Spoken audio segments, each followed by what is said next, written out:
Are you there?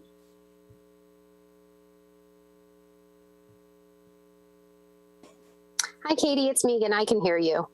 Okay, thank you, Megan. 1 minute. Great, thank you.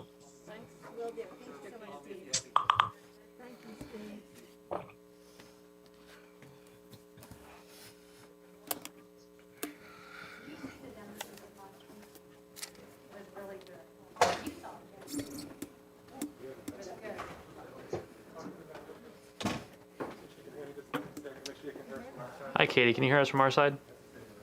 I can hear you, yes.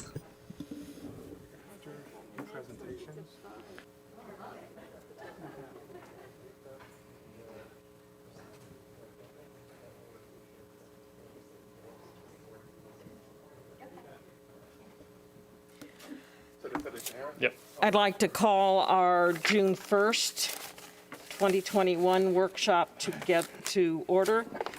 First item on the agenda is Unite Us. Dr. Asplin? Yes, thank you, Madam Chair. Dr. Kinsley is going to lead us in this particular topic. It has to do with our mental health area and trying to be effective and efficient as possible for our families and working with agencies. So with that, I'll turn it over to Dr. Kingsley. So just to give you a little heads up, this whole effort started grassroots in our community with first 1,000 days, which we're lucky enough to have Deb participating in a lot of community events, but she participates with First 1,000 Days, which is organized by the Barancic Foundation. And I want to tell you, I have never vetted a program more than I have vetted this.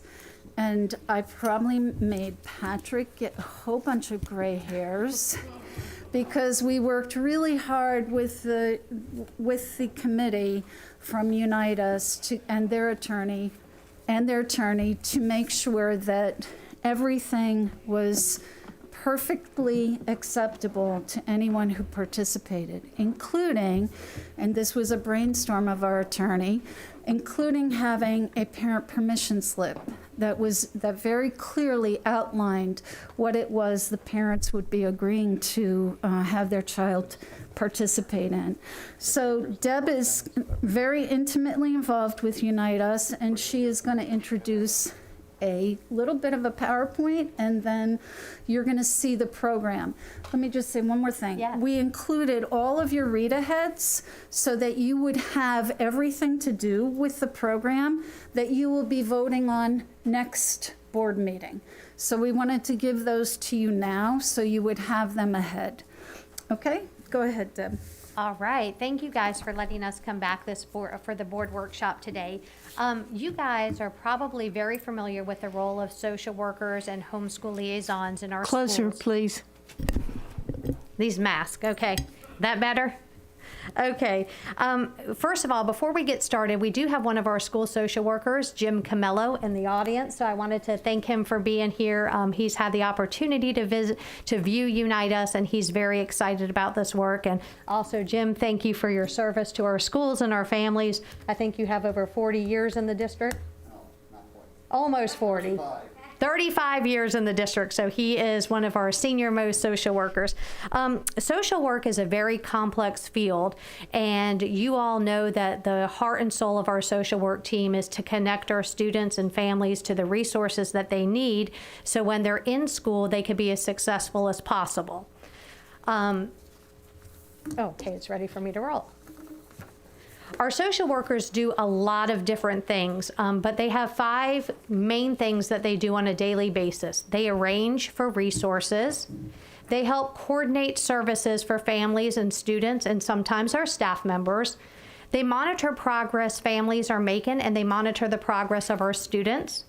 They often evaluate our students and our families based on their needs and their strengths. And above all, they never stop advocating for students every single day and for our families. One of the other key components of social work is ensuring that every student has equity and access to services that they need. We try to reduce barriers to the maximum extent possible to ensure that anything that is needed by a family or a student to be successful or to move forward in their education, they have access to. So over the last couple years, we've really tried hard to research different products that were available to help streamline this process. And after tons and tons of research and thought processes behind it, as a collaborative effort, not just among me, but amongst our team, we found a product called Unite Us. And Unite Us does three things. It helps coordinate services. It keeps everything in a platform that is secure and only access when parents give it informed written consent, and it provides for collaboration among our school district and community organizations.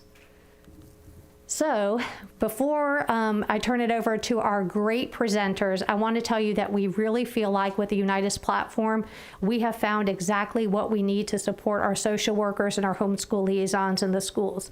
So at this time, I'm going to introduce you to Katie Williams and Megan Deal from Unite Us, who are going to give you a very brief overview of the platform so you kind of have a working idea of what our social work team will be working with. So welcome, Katie.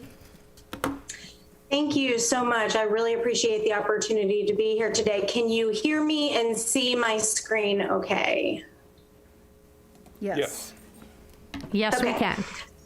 Perfect. So I will today show you a brief demonstration of the Unite Us platform. This is our fictitious demo environment. None of the organizations nor client information is real.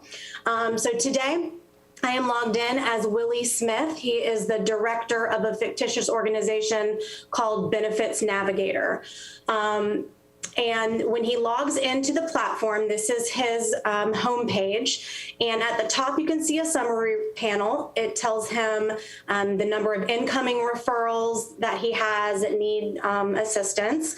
And he has a snapshot of what's going on in his organizations, how many open cases there are, closed cases, et cetera.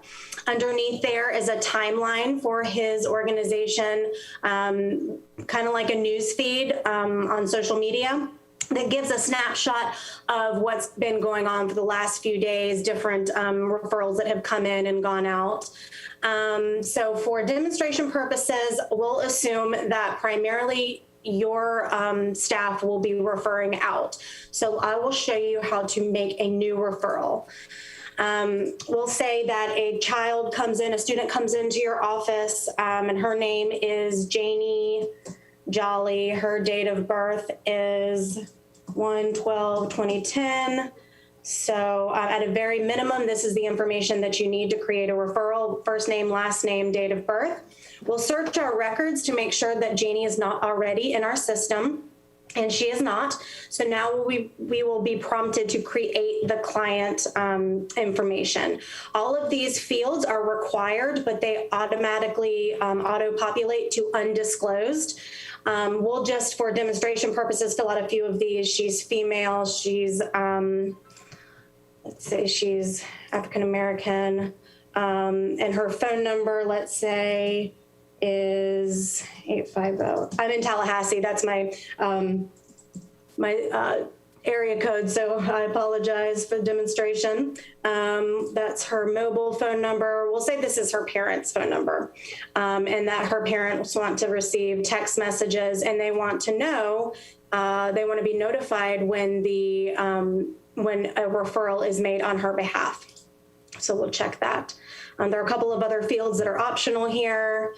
We want to make sure that we're doing the best geographic referral for this student. So we'll enter her zip code. For demonstration, we're going to put an Orlando zip code, and we will save client. Oh, I'm sorry. Very user-friendly and idiot-proof, I like to say this system is. I forgot to indicate that this was her home address, so I could not proceed. But now that I've indicated her home address and her zip code, I saved the client, and now the client will be created, and we will now be prompted to to indicate what type of referral Janie needs. So underneath this drop-down menu is a list of every single service type within our system.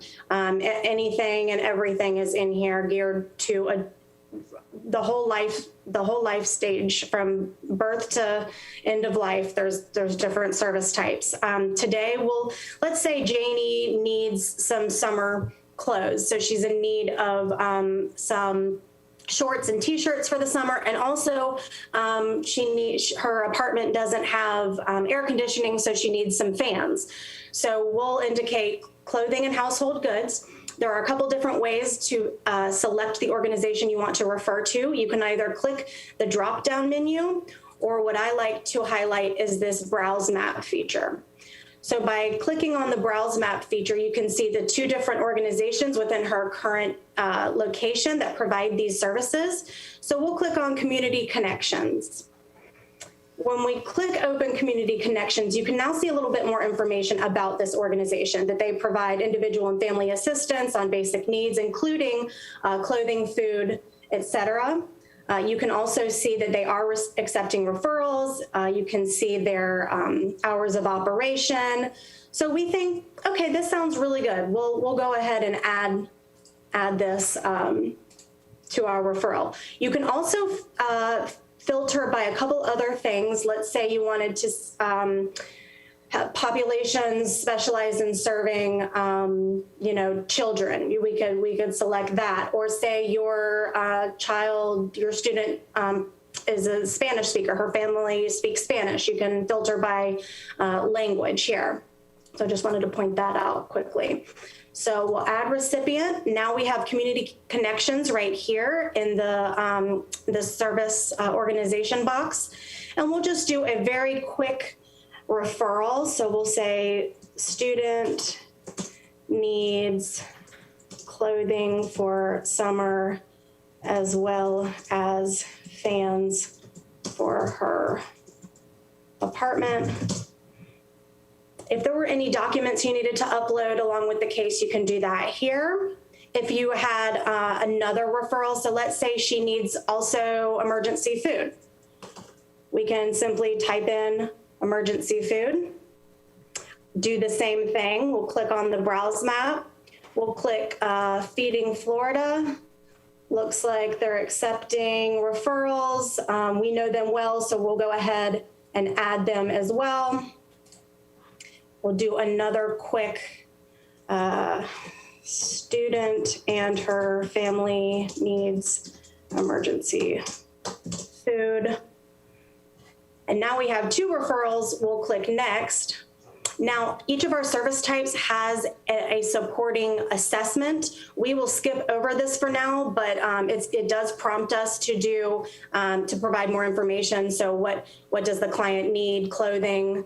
And then you can open the food assistance assessment, which also gives you the opportunity to provide as much information as you can right now. This is a very trauma-informed platform, meaning that if the client is in your office, you can get all the information right there, and therefore the client will never have to repeat their story of needs no matter where they go within the community. So let's just quickly say she needs emergency food, and with summer, she wants to know where the summer meals program is.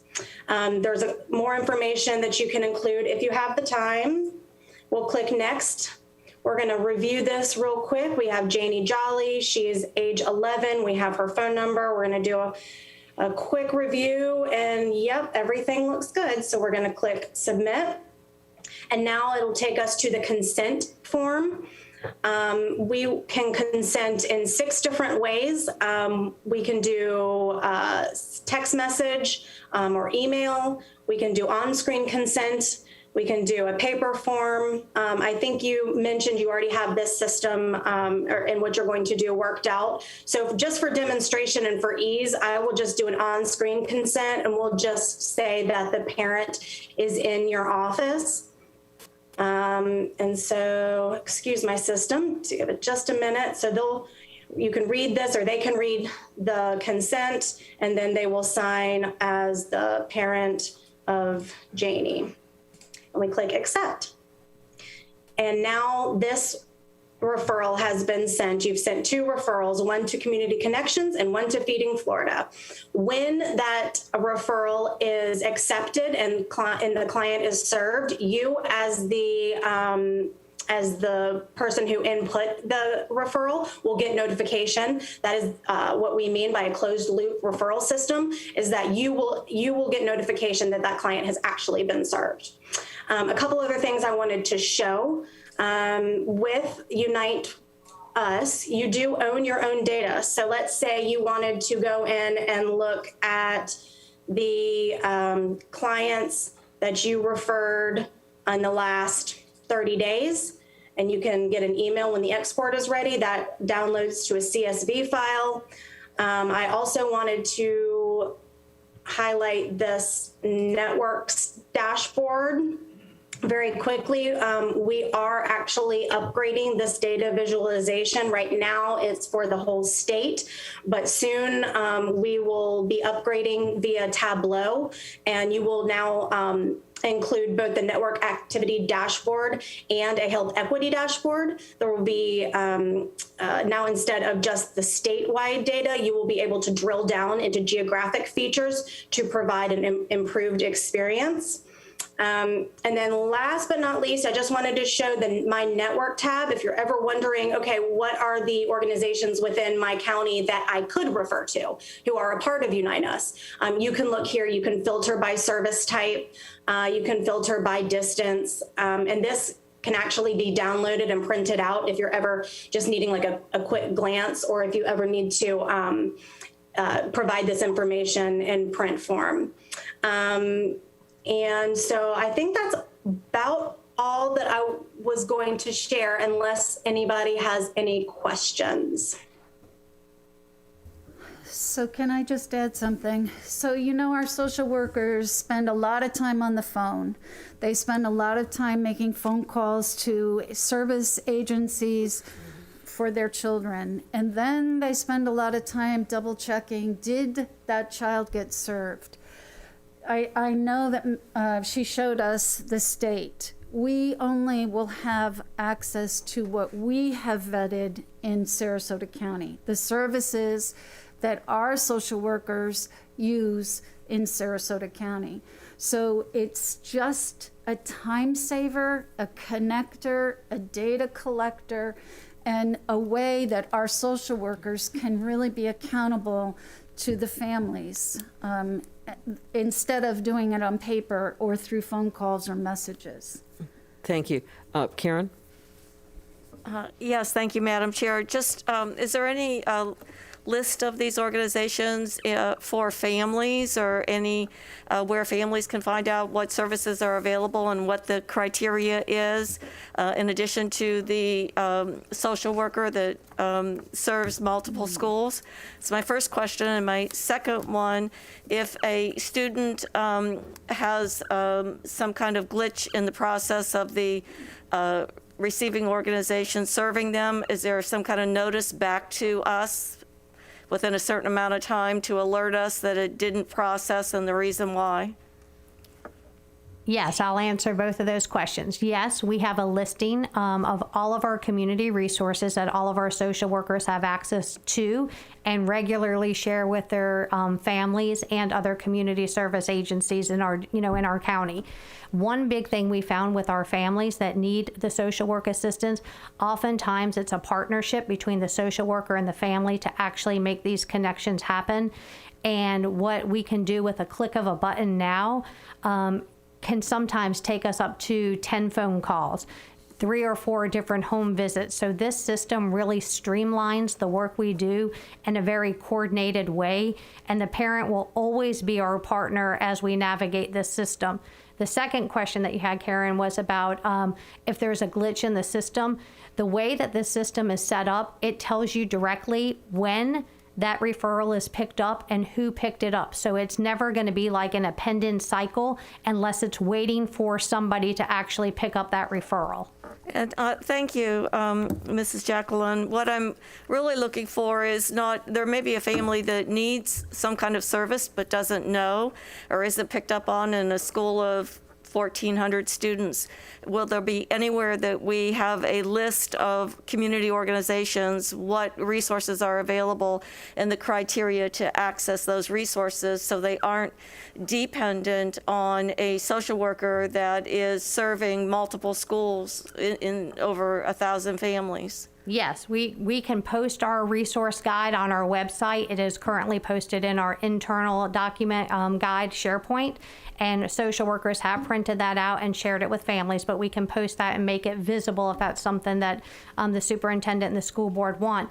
The other thing that we encourage families to do is to always call 211, which is a direct connection to any resource. You don't have to wait for a social worker. You don't have to wait for somebody to notice you. 211 is a system where anybody who needs any type of help, whether it be healthcare, whether it be financial, clothing, housing, medical, dental, you can call 211 and get the assistance that you need. Thank you. Jane? Well, I think this is a wonderful system. I always refer to some of these functions as administrivia because they really kind of fall into that.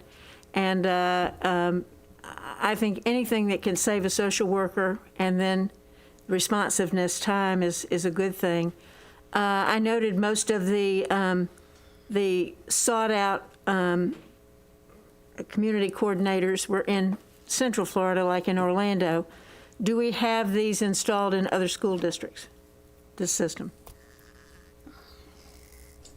I'll let Unitas answer that. I'm not sure what other school districts that we have it in.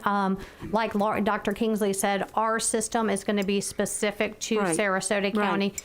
Katie, did you hear Ms. Goodwin's question?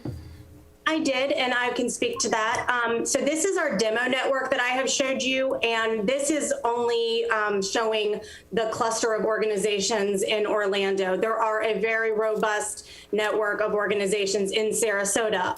As far as other school districts in the state using it, I believe Sarasota County would be the first. However, there are many school districts across the country who are using this system, and we would be happy to, share that list with you if you're looking for other exampbles. Thank you. And I'll just jump in here, Katie, if that's okay. Hi, I'm Megan Deal. I'm the Florida State Director at Unitas. I'll just add that we are really delighted to be partnering with Sarasota Public Schools. I actually am a recent addition to Unitas and have worked over the past decade in school health, working with districts across the state of Florida as well as nationally. And I do believe that this tool there's a lot of mutual alignment in achieving our mutual goals. And so we're really looking forward to what we can learn from partnering with Sarasota Public Schools through the robust network that we have throughout Sarasota County. Thank you. Bridget?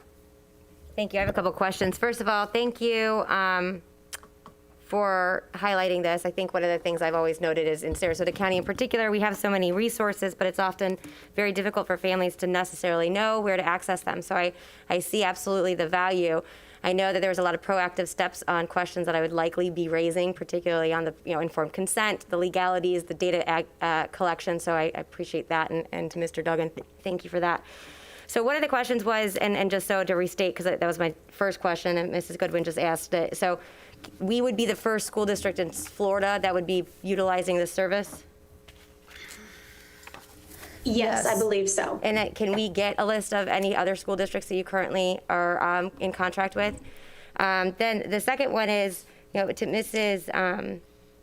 Rose's point was, I like any way we can streamline it. I think I did read through the informed consent, and so when would that be provided to families? Upon initial conversation, before we ever even introduce that system, when a family's in need, a social worker would review this informed consent, make sure they understood it, and got their signature before we initiated any type of service referral to a community agency. So before any information's added into the platform, Absolutely. It would be signed. Okay. Yes, And ma'am. then the second question is to Mrs. Rose's point also is, I agree. I think that we certainly see opportunities to assist families and students, but is there a way that we can have, can families access this database directly? No. It has to come through the social workers. We have permission only for our social workers to access it, not administrators, not anyone else. This is the same as a social worker making a paper or phone call referral. Okay, because that kind of flips the one, access for families to see what's in there, and certainly, again, I see the good side, but I have to, play devil's advocate and look at the unforeseen consequences too. And so the two is privacy laws and data collection is concerning, particularly when we see breaches of all sorts in other areas, and that's another area from a liability standpoint. What's the risk transfer aspect for the district? As I read through it, because it's disseminated to so many third parties, what is that? And that may be more of a question for Mr. Duggan, but there are serious exposures on that end. Can you touch upon that? Yes, so this was presented to me as something that was very important to the district, with the idea that we could provide significantly more services to people in need than what we are capable of doing without this technology. That being said, it's not without risk, and anytime you are putting information out into the internet or into a platform like this, there are risks. So the question becomes, have we taken sufficient steps to mitigate those risks, by limiting it to people we're familiar with? I think that is a significant way to limit those risks because they're already people we're dealing with. Number two would be the consent and release form that they sign at the outset of this. Not only is that a good idea because it is consistent with the Parents' Bill of Rights legislation that just passed, certainly we need to be engaging in those type of collaborative discussions with families before we take their children's information and put it into a system like this.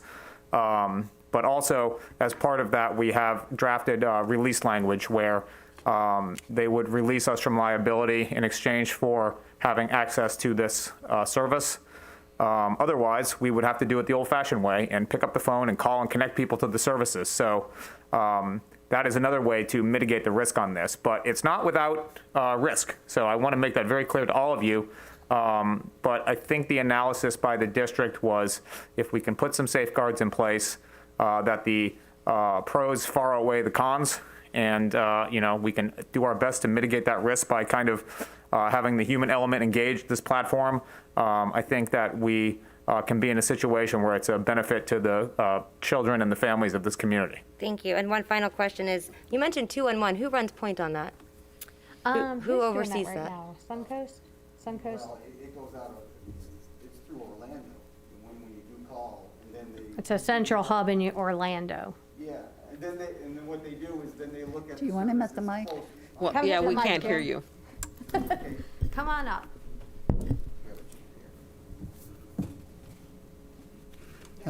Yeah. Good afternoon. I'm Jim Camello, school social worker.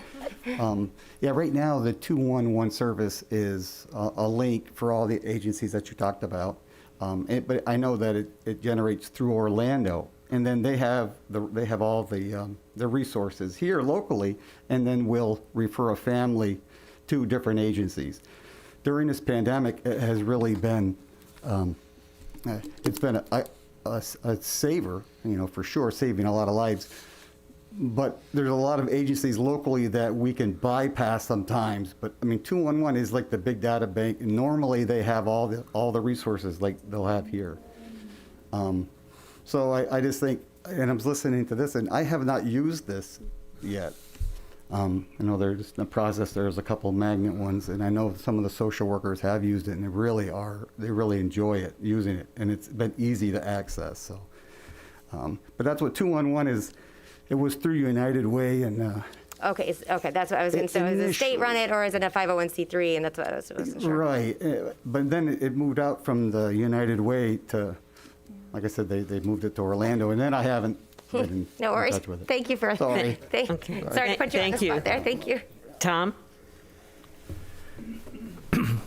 As you know, mental health and support is a big issue of mine, and Unite Us was a topic of conversation that Dr. Kingsley and Dr. Asplin and I had early on, right after I was seated, so I knew this was coming.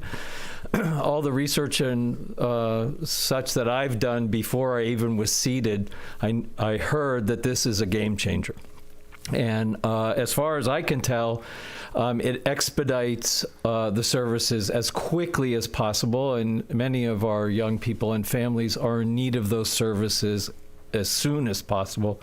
Patrick, am I missing something? Wouldn't the risk be there in a manual situation, in a 211, when you have to make several phone calls? Because I know we already go to families first. We already get to parents first. We already sign those disclosure forms first. So all I see in the risk mitigation is roughly the same, only the services get to our families faster. So the risk is similar. I think there's some additional risks, such as the opportunity for a data breach.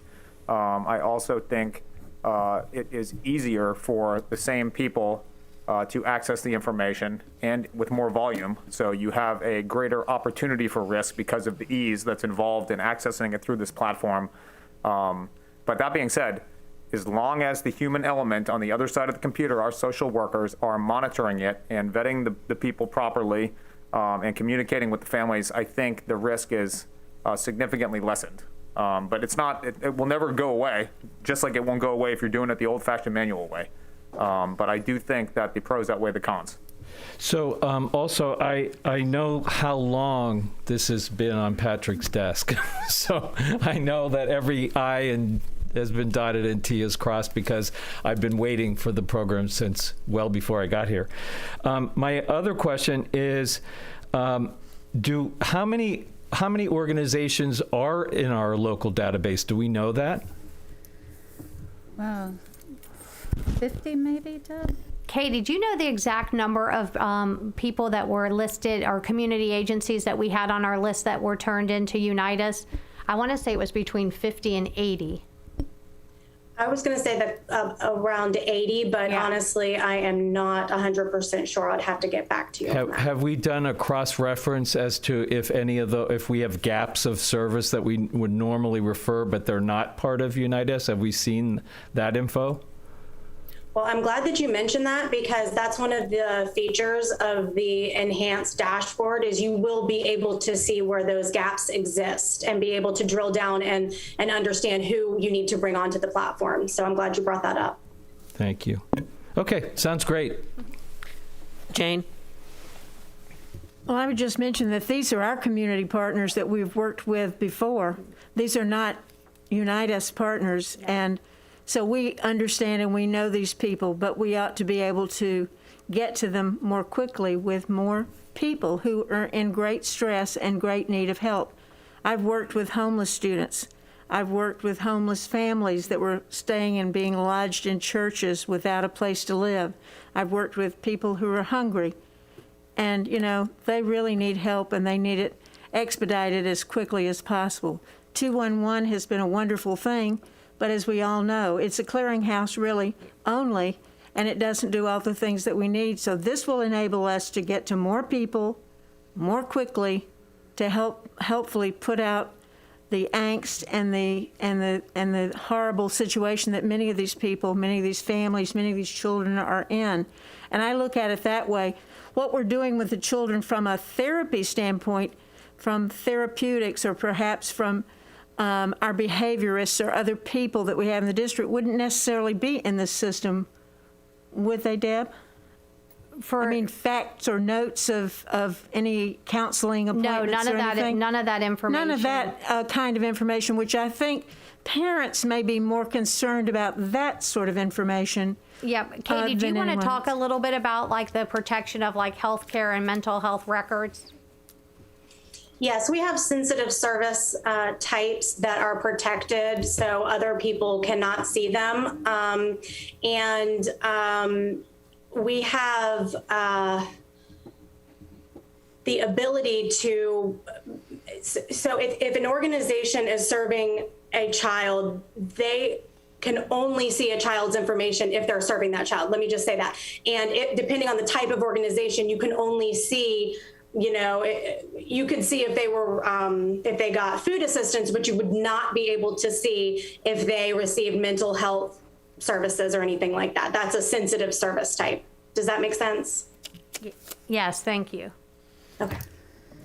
Can I add Yes. one more thing? So we talked about 211, and I just want to say that's great for parents who actually call someone at 211. They get the referral, they call that service, and then they respond. That service responds. That doesn't always happen. Parents get very frustrated because then they have to do the search on their own. So when they go, and they may have to make 5 or 6 calls to get mental health therapy. This way, if the referred agency cannot take them, the social worker gets notice back that says, hey, this child has been unserved, you need to try to pick another agency. And those agencies put their data online too. You know, there's no kidding about that. We know every agency, just like we have data online. So each of those agencies could always, you know, get a data breach too, without doing Unite Us. And I want to say one more thing. Although it did seem to take a long time, Sarasota Memorial Hospital has been involved in this along with many others, and they finally got approval a few months ago as their attorney vetted it. And I was told we were much faster than Sarasota Memorial Hospital. And you can imagine with HIPAA and all sorts of things, the hospital was very thorough in their research too.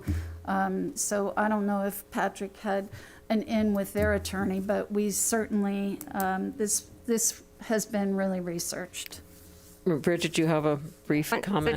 Thank you. So just to confirm, so we vet the third-party organizations. They're the ones we are already oftentimes working with and collaborating with. Is that correct? Okay.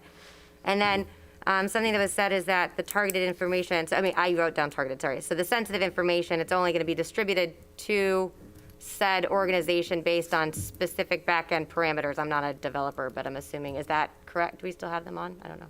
That's correct. And any information regarding the service that they're getting is not put in that platform. No counseling notes, no medication, nothing of that nature would ever be put into the system and shared. And can families access the information that is put into?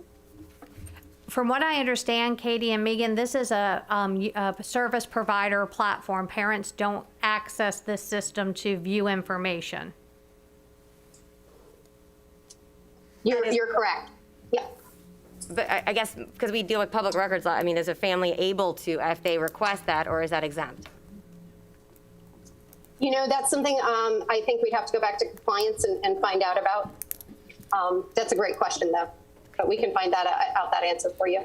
I will share that we do have on the Unite Florida network as a whole, we have an assistance request form where anybody throughout Florida can go on there and kind of do a search for themselves and request assistance. But the way this workflow is set up with the district, that's not the way that it's going to be promoted to the families. But student information is exempt from public records, most of it, and medical records are exempt under HIPAA.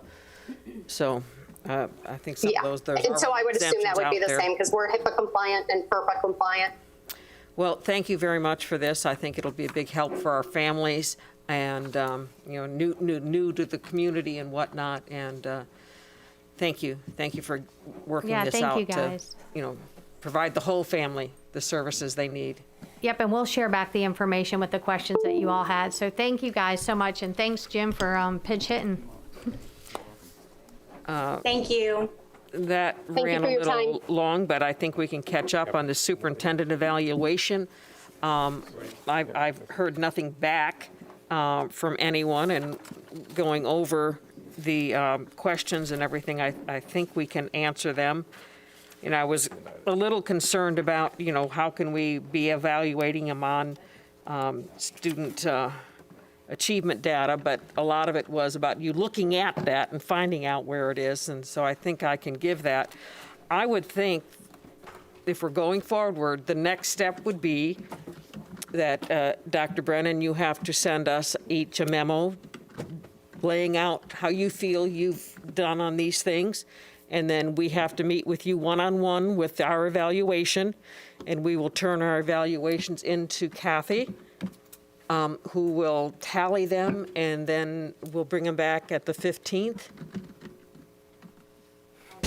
That sounds like a good plan. I know Denise was, I know at the last work session, you had begun to talk about this and we had to leave the work session. So do you want to say a few things about that?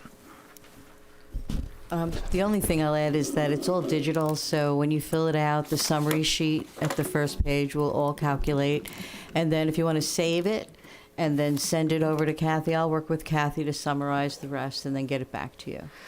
I would think that we all want to sit and have a one-on-one with Dr. Asplin.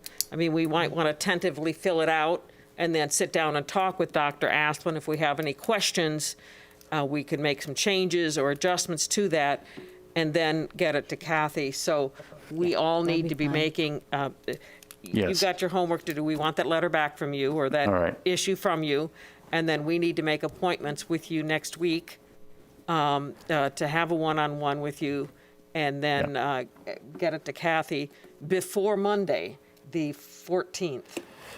Okay. So that we can have the numbers by the 15th? That sounds good. So I'll have Linda go ahead and schedule one-on-ones with us for this purpose. We're all in line? No questions? I have a question. All right. Jane? Next week, I'm away for 4 days on a conference. And you are as well. And Shirley, you're away part of that time, I think. I forgot about that. And Tom. So we need to do a little giddy up on this. I guess we can all perhaps do something on the weekend. No. Okay. No, not on the weekend. Or we'll corner you at the conference. But no, I won't. But maybe we could do something on Monday when we get back. Be prepared to have everything finished on Monday. Yes, that sounds great. I can have everything If that will complete. work. Just carve out time for us. I will. Okay. Thank you. And next, we have our perennial workshop attendee, Mr. Jody Dumas. Yes, Mr. Dumas. He's going to, as you can see there, talk about capital improvement plan and the 5-year plant survey. And Mickey, I know you're going to be in here too as well, and Jane, I believe. So go ahead with it, Mr. Dumas. Okay, well, thank you. So let me introduce, this is actually Fran Pickett, and Fran will be talking a little bit about our 5-year plant survey when we get there. So it'll be 2 parts to the presentation today, talking about capital planning really and our buildings. One is kind of summarizing our 5-year plan with a recommendation from your staff as we move into the final approval of the CIP. And then Mickey and Fran Pickett are going to take over and talk about the 5-year plant survey, which will be on a future board meeting here very soon for you to approve. So with that, let's kind of kick off the presentation. It's a very short presentation. We were kind of just trying to summarize a bunch of handouts that we gave you. And I know we gave you a lot, but we wanted to give you a flavor for condition assessment and the data that came in from condition assessment and the basis for everything that happens in your capital budget as we move forward. So with that, we've got the capital planning budget summary presentation. And what does that condition assessment data look like? Now, we provided 2 schools to you for you to kind of look at in those documents. One was Garden Elementary for a specific reason, and one was Laurel Nokomis for a specific reason. As they tie to the 5-year plan, I want for you to see that linkage. So the first one, Garden Elementary, you saw the raw data that came in from our consultant that did our district-wide condition assessment. That then goes to, and is this Garden Elementary? I can't see it up there. Are we on the right one? Okay, I apologize. My eyes are getting bad. But anyway, so this is the raw data that comes in on the condition assessment, and then it's basically in the hands of facility services, who, with their team, goes through each and every item and tries to make sense of what do the deficiencies look like, and are they in the current years that they need to be in coming in from the assessors. So that's what they've done for the most part, to take a look at that data and try and move it around where it makes some sense. I gave you Garden Elementary because I wanted to show you that is one of the ones that kind of caught us a little bit by surprise. Based on the assessment data, they were pointing to having an HVAC replacement at Garden Elementary, which was not in our 5-year plan currently. What Don Hampton and his team did is, once they got to Garden and saw that, they actually sent our team out to Garden and do an assessment and take a look and make sure we agree with what the assessor was saying. And so they do. And so Garden Elementary is going to represent a change, and I had mentioned last time you saw this about a month ago, there may be a change or two. Garden Elementary is a change because we're adding a project to your 5-year plan to assess, to be able to handle the equipment change out at Garden Elementary, HVAC renovation.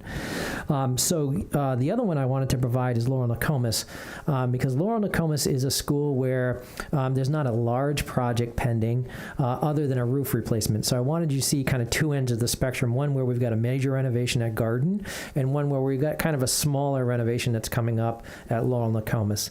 And so let me just ask at this point, based on what you've looked at with the two condition assessments, are there any questions regarding what the condition assessment looks like?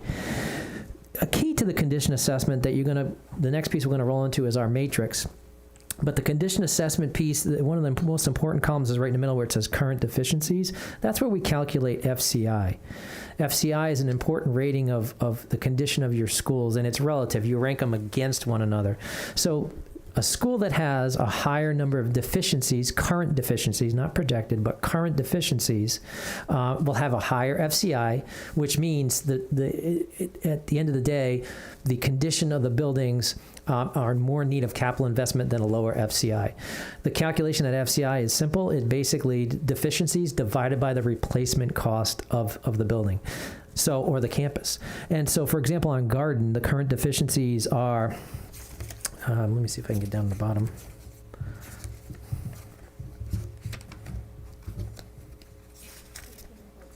Yes, thank you. What'd you say, Mickey? 13.7. And then you would divide that by the replacement value of the campus. It gives you your FCI, right? And so that's one factor in how we determine where our budget money goes. At the end of the day, this whole process, starting with condition assessment across the district, is an objective way to look at deficiencies and be able to allocate money to buildings where the need is, and not it's just somebody's opinion saying, I think we should spend some money here. So it's all about making sure our allocation of capital budget dollars are objective as much as possible based on data. So a couple of key things. One, Facility Services looks at all of these schools and make sure that they agree with where these numbers are placed. They try to package these deficiencies effectively so that when we go to a school, we can do a project all at one time.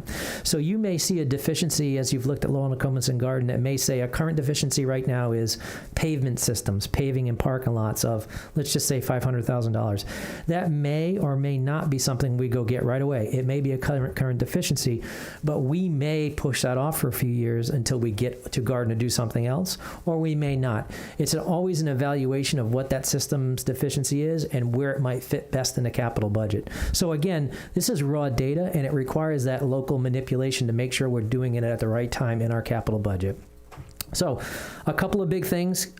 Current deficiencies, the number of deficiencies out there right now is a calculation that we look at very, very closely in that FCI based on the current deficiencies. And then ongoing in that 5 and 10 year plan, that says we were developing our capital budget. Where is it fitting in our 5 and 10 year plan as we bring it to all of you? So are there any questions about the condition assessment data or how we look at that data in terms of that piece of it again? Because that's basically ground floor. That's the building block for the next step. Does that make sense? I look at where it said significant capacity needs. And I see, Pineview has a need, and it's got Lakeview with a need. It shows Emma Booker at a level 3 and Flippy Shores at a level 2. But when I look at those two numbers at the number of students that are enrolled, it's showing that Philippi is over-enrolled and Emma is under-enrolled. So what's the difference between the number of enrollment and this number? So you're looking at the matrix, right? So you've jumped to the next step, okay? So if everybody's good with condition assessment data, right? Is any questions on that? And then we'll get to right where you are, Shirley, which is the matrix. That's the next step. So condition assessment is building the ground blocks of the factors that go into matrix. Your questions on matrix, we'll get there in a second. Okay. Bridget, did you have? Yes, thank you. Thank you for this. I appreciate the overview. My quick question is, and I didn't see it here, forgive me, there's a lot of pages, but does it include, I know we use HVAC as kind of this broad term. It's not only HVAC as we open up the school, et cetera, right? So when you mentioned Garden Elementary, I'm just curious when our last time we've done that, just as we reflect on some of these needs assessments, and then look at, how long ago did we do quote unquote refresh the old way where you guys were looking at cycling things out. So we currently use, so here's what I can tell you. Without knowing Garden, having it in front of me, I can't tell you when, but I can tell you over 15 years. So we use a 15-year life cycle on HVAC equipment. That's when it's on our radar to start looking at in terms of a project. What happens then is our teams basically assess, and if we're at year 15, they'll go out and look at it. Well, they're looking at it all the time, but we'll say, well, can we get a few more years out of it? Does it make sense? And so we don't just replace at year 15 if we don't need to. Right. We try and make sure we hit that sweet spot before we get too many breakdowns, but we don't want to spend money on equipment that can stay a few more years. So it's a little bit of a I wouldn't say a game, but more of kind of a scientific look at where we think we're going to be. So not having Garden in front of me, I can say that at least 15 years ago. Because it was a bit of a surprise, but just not where you guys expected it to be. I'm That's trying correct. to evaluate it from project standpoints of the durability and all of that. So that's correct, and I think that Garden, in my mind, fell in one of those categories. Well, we know it's there, but we think the condition's good enough to push it out a few more years, and so I think that's where we fell with that one. To be honest with you. Yeah. Thank you. So that kind of builds into, that's how I think that when we, in the board, in its wisdom, allowed us to go out for contract in an evaluation like this, a condition assessment evaluation, is absolutely the right place. So you have a snapshot in time of where your buildings are. Don Hampton and the facilities team will manage this over time so it doesn't go bad in the next 5 years. They will look at this, they will continue to modify this so that we can use this for the next 10 years to make good decisions based on, like Bridget had just said, Ms. Ziegler had just said, where we're spending money. So the next piece is we take all of this data and we roll it into a capital planning matrix. And this is your capital planning team. Mickey, our director of construction, Jane, there's a bunch of us that sit on this team. And we work within this matrix as kind of the next step to figure out where are we spending money in the district. And we talk about, and many of these have been down there for a few years, but what are the significant factors that may affect a school campus that would drive major capital funding? We're not talking about a minor breakdown. We're talking about major replacement capital dollars. What are those factors that might drive that decision? And so across the capital planning matrix, there are several at the top, and if there are additional we could put on here that you'd prefer, we could do that. But I'll run across the top. So we've got significant capacity needs. So we figured that as a team, that any campus where we cannot get all of the FTE into the main buildings, we're in portables, that's significant. That's where we might have to look at putting a wing or doing something. So that's a factor. A higher number in that column drives more weight to spending money on that particular campus. Duration at overcapacity, like in Ashton Elementary, where we've had portables, or a Garden, where we had portables there for quite a few years. The longer that we've been over capacity in our main buildings, in our brick and mortar buildings, drives a higher number to that school campus. Okay. Percent of our students in relocatable classrooms. I'm sorry. Thank you, Mickey. Age of relocatables. If we have a campus like Garden, for example, where we've got older relocatables on campus that have not been replaced, that again drives us to look at that particular campus. So these are driving us to higher numbers where we would spend money. The average age of the relocatables is what we just mentioned, and then projected 5-year core status. So Ashton, for example, if we know we've got a core to school that's built for a core being cafeteria, clinic, places like that, if we've got a core built to say 800 students, but we got 1,200 on campus, if we've got that deficiency, that's a number that drives us in a direction. So all of those columns we just talked about really talk about capacity at the school. Do we have a school that's over capacity? If yes, that's where we need to look at spending some of our major capital dollars. The next column starts with green, and that is our cost of maintenance projects pending. And that goes back to our condition assessment. And what we do is we look at every school. We look at the current deficiencies we already discussed. That's the number that goes in that column. So if I've got $5 million of current deficiencies on a campus, that's what gets factors in for this particular column in that weight. Again, the higher the number, the more influence that has to driving capital dollars to that campus. Utility costs. We know that equipment, as it gets older, it's just not as efficient, and a school that needs a replacement equipment will tend to have higher utility costs. So if we've got a campus that's showing high utility costs, like $2 a square foot, that'll drive us to spend money on that campus because we know we've got a problem there. 5-year capital past year's investments, that's kind of an inverse relationship, so that drives the number down. If we've got a campus where we just spent $10, $20 million, that's going to push it back down the list because we've just spent money there. So that's that column. And then finally, the condition index. Again, that's basically this total sum of the deficiencies, current deficiencies, divided by the replacement value of the campus. The higher the number there, the more needs on that campus. That drives us back to that direction. The last column we just wanted to point out is a team. We sat and reviewed this matrix this year and said, what are we missing in here? And one of the things that was identified by IT and by safety and security is our data rooms. Because everything is being pushed electronically, whether it's camera systems or intercom systems or whatever it might be, our data closets have gotten jam-packed with equipment. And typically, especially in a lot of our retrofitted campuses, we do not have a great HVAC system in there because it's been retrofitted after the fact. So we know moving forward we don't have space, and we've got probably equipment issues to deal with across our district at all of our campuses. And so in terms of significant impact of cost, we feel that's going to be a factor in the next couple of years because we're going to have to start looking at those. That's going to require, though, an in-field assessment of every data closet in the district. And so Sean O'Keefe from Safety and Security and Joe Binswanger from IT are going to start that process this summer. So just giving you a look ahead, when we come back to you next year, we'll have some weighting factors in that column to say this is how we think we're impacting campuses and where we need to go. So all of these factors together, we add them all up and we say, okay, what's the highest to lowest scoring? And we rank them as you see here.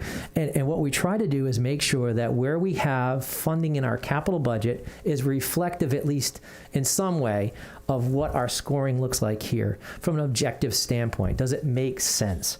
And so that's what you have here. You've got all of our factors that have been weighted by all of our data, and we've ranked them by scoring. And then we said, okay, does our 5-year budget reflect the way we've got this ranked? Are we spending money in the right areas, or is something not on our radar? And so that's how we use the capital planning matrix to then drive the 5-year plan. So Shirley, I know you had a question about the capital planning matrix. Does anybody else have questions about the matrix now that I've explained it? Because I see this as... Jane has one too. Have we always used this capital planning matrix? So if you go back to... I don't remember us going over it. Yeah. You know, is this picking wings off of a fly? No, it is not. So For us? No. Okay. It's a great question, actually. So if you go back to about 3-4 years ago, and Mickey, you might remember better than me, as the capital planning team used to produce this matrix for you as part of your capital budget. For some reason, it just got stopped. But as we looked at how we move forward with capital planning, our team said, you know, we've got to make sure for you guys, at least, if you want to make changes, fine, but we're giving you data-based decisions.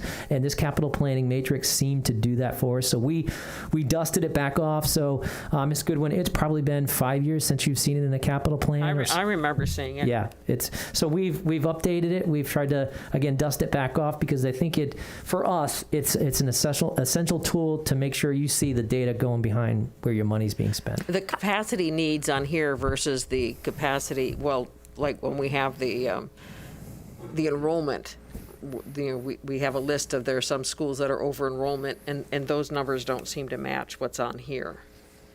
And I just know that I think Philippi was a little over enrollment, and Emma seemed to be under enrollment, but we've got an enrollment need, a significant capacity needs of the level 3. I think that this chart primarily is dealing with how many relocatables we have where we don't have students in so you're talking regular about core facilities. Mm-hmm. Like, because you'll see like Garden and Gosio and Ashton and even so if you take out the all portables. 5s. You take away the portables, that number will go down. Okay.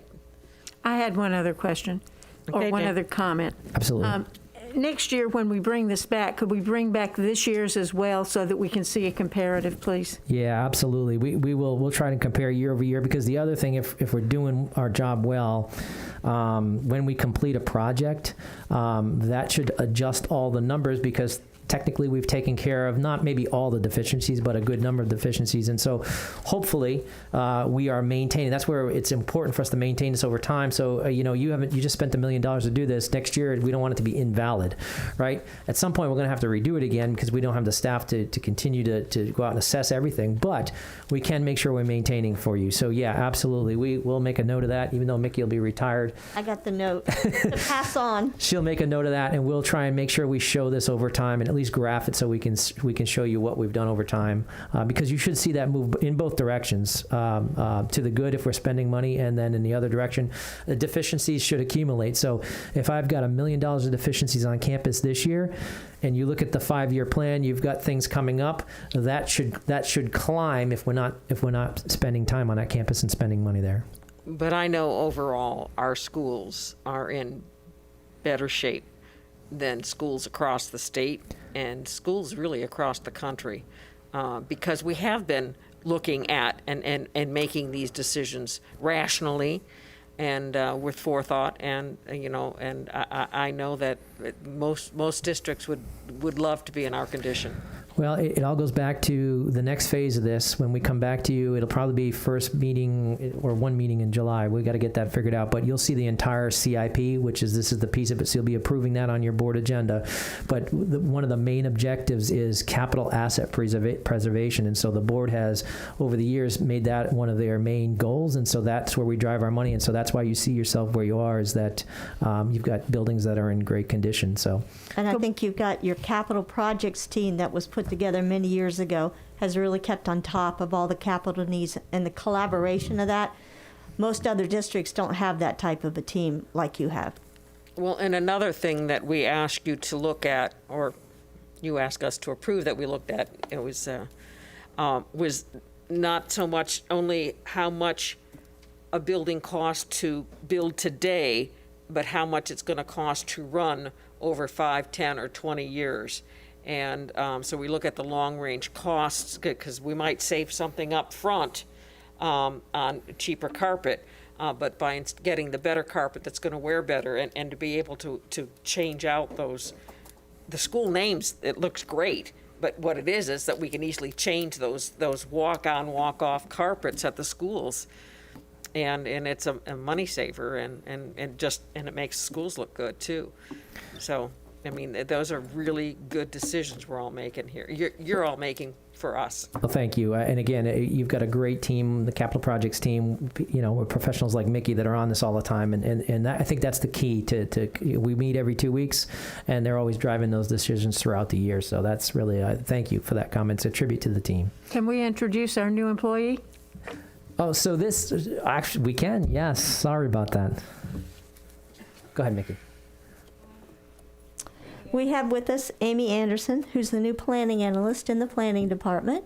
She comes to us from Manatee County School District. She worked with Jane up there, so she's the new addition to our team. Yeah, they're a Manatee County connection. They're a great team, so. Okay, so basically that's how we got to what our recommendation is for your suggested 5-year plan, which is what you also had in your board read ahead. There are 2 changes since the last time you saw that, and I want to just walk you through the 2 of those. They are related to the garden HVAC update that we just talked about. We've got that loaded. If you see, we've got it loaded actually in 3 years to be able to fund it. And we think that, as we started to look at that and try and plan how that might work, we think it might work out actually very nicely, because we will let that first year roll. We'll pick up that second year once we've got that $8.5 million. We'll get under contract probably. And then it's a couple of year renovation. It's not a quick renovation. Those take a while to walk through campus. But then if you can see in the line item right above that, we start to look at basically talking about space over there, putting a wing at Garden Elementary. Again, it's been on our radar for 20 years. Maybe we'll get to it. But it might be a nice transition from HVAC project right into wing. So once we do get it done on that campus, Garden will be in really, really nice shape. So the timing might work out really well, even though it wasn't on our radar. So that's how we've got that loaded in there for you. And the other one I would point out is STC Fire Science Academy. We've talked to you a few times about that. Let me tell you where we are. Ron DePillo and his team, we met with the county just a couple of days ago. It was late last week, continuing conversations. Over the next couple of months, they've got a design team working on the actual layout, the buildings, the size. Ron and his team are going to sit with the county during those design phases at this point, and they're going to talk about how do we get the best bang for our buck if we contribute that $5 million there. So if we said we're closing STC Fire Science at a current location today, how does this commitment to the county get us open with everything we need on their new facility tomorrow? And so that's what Ron and his team are working on with the design team right now. We're spending no money. We're working just in partnership with the county. But what it means is if we say we've got to have 7 classroom spaces, can we make that work where we only build 7 and then we use the time of day and those classrooms are filled all the time versus building 14? They use 7, we use 7. So those are the conversations now in terms of what would we be contributing to on that facility to make sure we can run our program, and how would we co-locate and be able to share resources. This line item, I wanted to get it in there because we've talked about it, and I wanted to make sure it was in there so you saw that we could afford it, and to make a decision, does that make sense? This is not saying we're going to spend any money. What'll happen is, based on the team conversation from the other day, we will probably come back in September with a document that shows exactly what's going on that campus and what the agreement would look like. You've got a little bit of time to take a look at that and then make a decision down the road. Do we want to commit to that project? And so that's kind of the timeline of where we are. So around September, we'd have hopefully something very concrete for you to look at with details about size of classrooms, how we're using them, what we're paying for, what they're paying for, what the long-term agreement looks like. And again, you're not making any commitment at this point other than we're having conversations about what it might look like, but I wanted it in the budget so you at least saw it. So those are the couple of changes since the last time you looked at it. And if you guys are okay with our recommendation, then this would come back in front of you in July in terms of the major capital improvement plan, which gives you the project summaries. The 5-year plan is really the meat and potatoes of that plan for final approval as we move into this next budget year. So I went a little ahead of kind of our presentation we had here for you, but any questions? Tom Edwards has a question, comment. Just quickly, the overall concern I have is, once again, before I was seated, I watched a $10 million addition to the capital improvement plan last year. And we got hit with a couple of things this year. I think we spoke of some improvements that took us by surprise. And this is taking us, the HVAC taking us by surprise. None of which, if you are running a district this size, or that happens. But what I'm concerned about is that we keep adding, and I'm concerned about where and how we can afford that. And I see it in the documentation, but there's still going to be more surprises and other shoes that drop and those kinds of things. So I just overall am putting out there that I love the sound of partnering with the county for our community. I think that's awesome, but I have my concerns about how we just keep saying yes to everything, and I'm not sure we're exercising always the best decision making in making sure that our reserves are the way that they are. We always have that comfortability that we can afford, God forbid something horrible happens. So maybe it's a question of when we pull the lever, when we push the button, but again, that's just my overall thoughts as we've looked at this capital discussion over the last 3 months.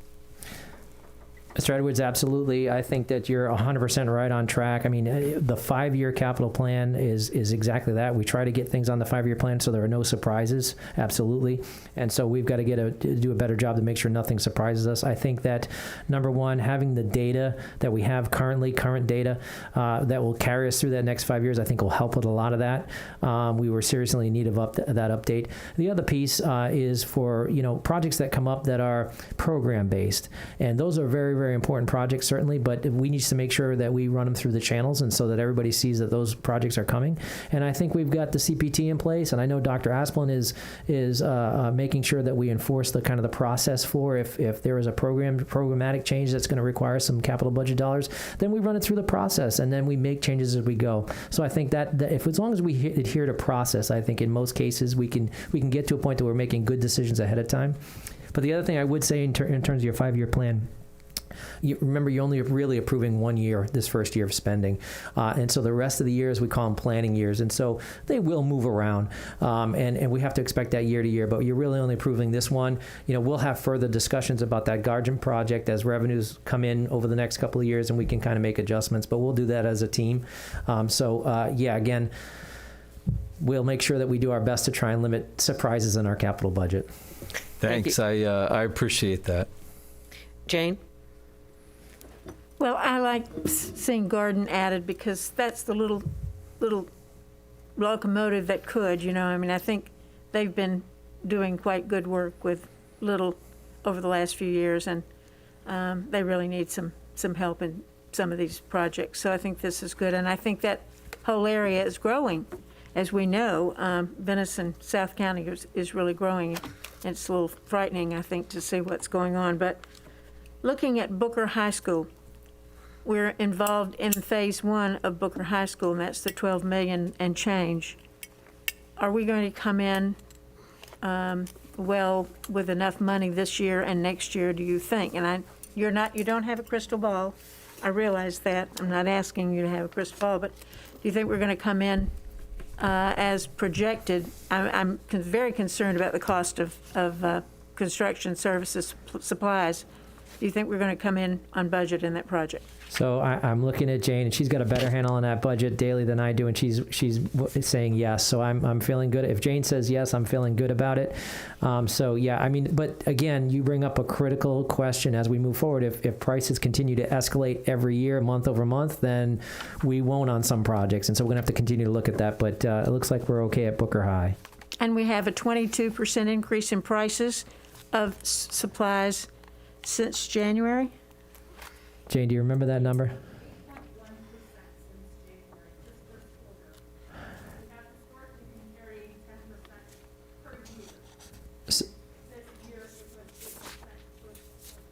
8% first quarter, and we've been carrying 10% per year escalation factor in our project. So yeah, if we go quarter over quarter, we're going to be short if that continues. I don't know where I got the 22%, but my brain, it never know. But the other question that I have is, we talked about naming opportunities at Booker.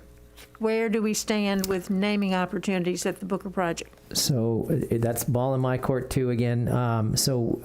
We've had a small team. So Mickey and her team drafted a draft policy that actually went to Dr. Shelley and to Aaron Del Castillo. They looked at it, they modified it, got it back to me, and Cabinet took a look at that. I've got to put that in final draft now and bring that back to Dr. Asplin, and then it'll be in front of the board for review. So I think last stages here, we'll get it across the finish line here in the next couple of weeks. Thank you. Any more questions or comments? Bridget? Thank you. To Mr. Edwards' point, and I agree, one of my questions is, as you look at the fund balance, and I know we're doing year one, but we do decrease substantially, and I know you guys evaluate that, but I think that it's worth noting, and I know that there's a whole process, but there are outstanding items that are surprises. So you feel comfortable with our spending as you look at the year 2, 3, 4, 5 out?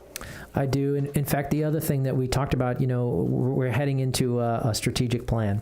And so certainly as we head into a strategic plan, we know some of the things that may be identified in that strategic plan may require some money, and that may be some capital money, depending on what that looks like. And so I feel very comfortable where we are, but I feel like if in the strategic plan we identified some initiatives that may take some capital funding, we could fund those too. We are also not required by anybody, but we're holding back 7% as a fund reserve also. So I feel very comfortable we're where we need to be, and if something came up, we could handle it. The other thing I would say is in facility services, we do carry a little bit of extra money every year, so we don't have to come back for you if we have a blown air handler or something like that. So I feel like we're in a good spot, and we can respond, and then make sure that we can align with the capital budget to the strategic plan here as that comes forward. And then final was is data transmission alternatives, is that the IT infrastructure? And we're projecting 10 million to 5. That's low, no? It's way low. That's okay. Yeah. I was like, that's I very low. think when you talk to Joe Binswanger, as he kind of looks at that cost, I think that's $30-40 million. Okay. It's just been left out there as placeholders to keep it on your radar. That if anything happens with our agreements with the county and I believe with Comcast, that we'd have to take a look at that. That'd be running underground fiber to some of our buildings, some of our campuses, and so that would be an item that if that's starting to look like it's going to be an issue for us, we'd have to talk about a few years in advance because that's a major expenditure if we went in that direction. Okay, and I just wanted to note that because I know you brought it up, but from a financial standpoint, even to Mr. Edwards' point of looking at the final amount, and that's going to, if it's 40 million, give or take, next year in 2 years, Yeah, and I think that certainly, as you talk to Joe Binswanger, is certainly more up to date on it than I am, but certainly I think that would be a last resort of us running our own fiber. So it was kind of, I think it came up in the conversations one time where we were talking about maybe the agreement was going to be renewed and non-renewed, but it's always a potential, and we've had the discussion every year about do we still need to leave it on there, and Joe has said, yeah, I prefer that we leave it on there, at least on the radar, so yeah. Okay. Hopefully we can move on now to our Well, thank you. policy updates. Thank you. Yeah, so we're going to transition now so we're still talking about the capital budget, really, and capital planning and buildings. And we're going to talk about an item you're going to see on your next agenda, not tonight, but your next agenda, which is our 5-year plant survey. It's something that we've had to do in the past. We did it again. Mickey's team really leads that process, so I'm going to turn it over to her. Fran Pickett is an expert in this area and has worked with us for quite a few years, so she's really done our plant survey for us. So I'm going to let them kind of take it from here. Okay, you want to start the slide? The battery's dead on this. Our 5-year plant survey, there's a requirement that every 5 years it has to be done and submitted to DOE for approval prior to June 30th of our, which is our fiscal year. So our last one was done in 2016. So we have hired Fran to do the one now, and she's completed it, got it preliminarily to DOE for a courtesy review, which allows us to know if there's anything wrong, if they have any objections to it ahead of time, before we actually put the submit button where they review it officially and approve it prior to June 30th. And as Jody said, it will be coming back to you on June 15th, your board agenda item for approval to submit it to the state. Do you have her presentation up? Okay. Fran, I'll let you go through your presentation to get kind of an overview about the plant survey.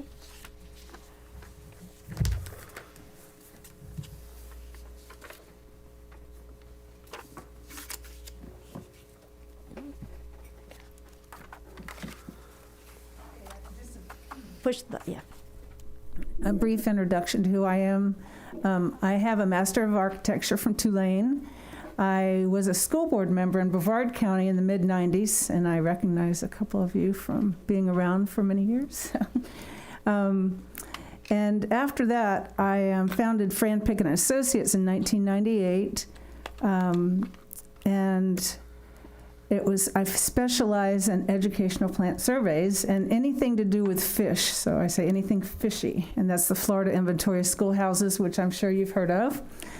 And I've completed probably close to 50, and I think this is the 4th one I've done in Sarasota County. I think I probably did your 2004, 5, 6, and then subsequently I've done every 5 years I've been back here.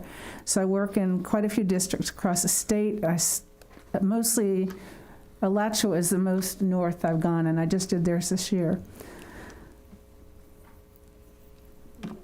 Okay. According to the statutes, I'm not going to read it word for word, but it's a required systematic study that is required every 5 years by every school district in Florida. And I want to mention that the plant survey is a permissive document. It's not a prescriptive document. This is really important because There are certain things that you have to get permission to do, but it doesn't mean just because you have permission to do it that you have to do it. It's got to be submitted every 5 years. It authorizes the expenditure of state funds, and this is very important. It's based on the fish reports that are entered by this district into the state database. It must utilize the state enrollment projections for COFTE. That's the capital outlay FTE, and that's different from your enrollment because it does not include charter schools. It doesn't include voluntary pre-K. It does not include hospital, homebound, or juvenile justice program students. So even though you have resources that go to those areas, those numbers are not in your capital outlay FTE. Those are the kids that the state believes need a seat in your school on any given day. And it requires, to get permission to build a new seat with state funds, that every single school in the district is full within 2 classrooms before you can get permission to build a new classroom somewhere else. But how much in state funds do we even get for capital? Next slide. Here we go. That next slide's going to tell you. Because Senate Bill 7070 deregulated local millage money from being state funds. It used to be that your local millage was included in their pot of state funds. And once that happened, this is the first survey you've done since that was deregulated. It was a great thing when you were given the permission to have a sales tax or a shared infrastructure sales tax and not have that in the survey. But if you look at this chart, you'll see that the only regulated funds are CONDS, and I didn't write down the amount of CONDS, but most districts get anywhere from $500,000 to $2.5 million per year, which is just a drop in the bucket. It won't even fix a roof, really. PICO, but we no longer get PICO new construction money. That goes to charter schools and it goes to the higher ed.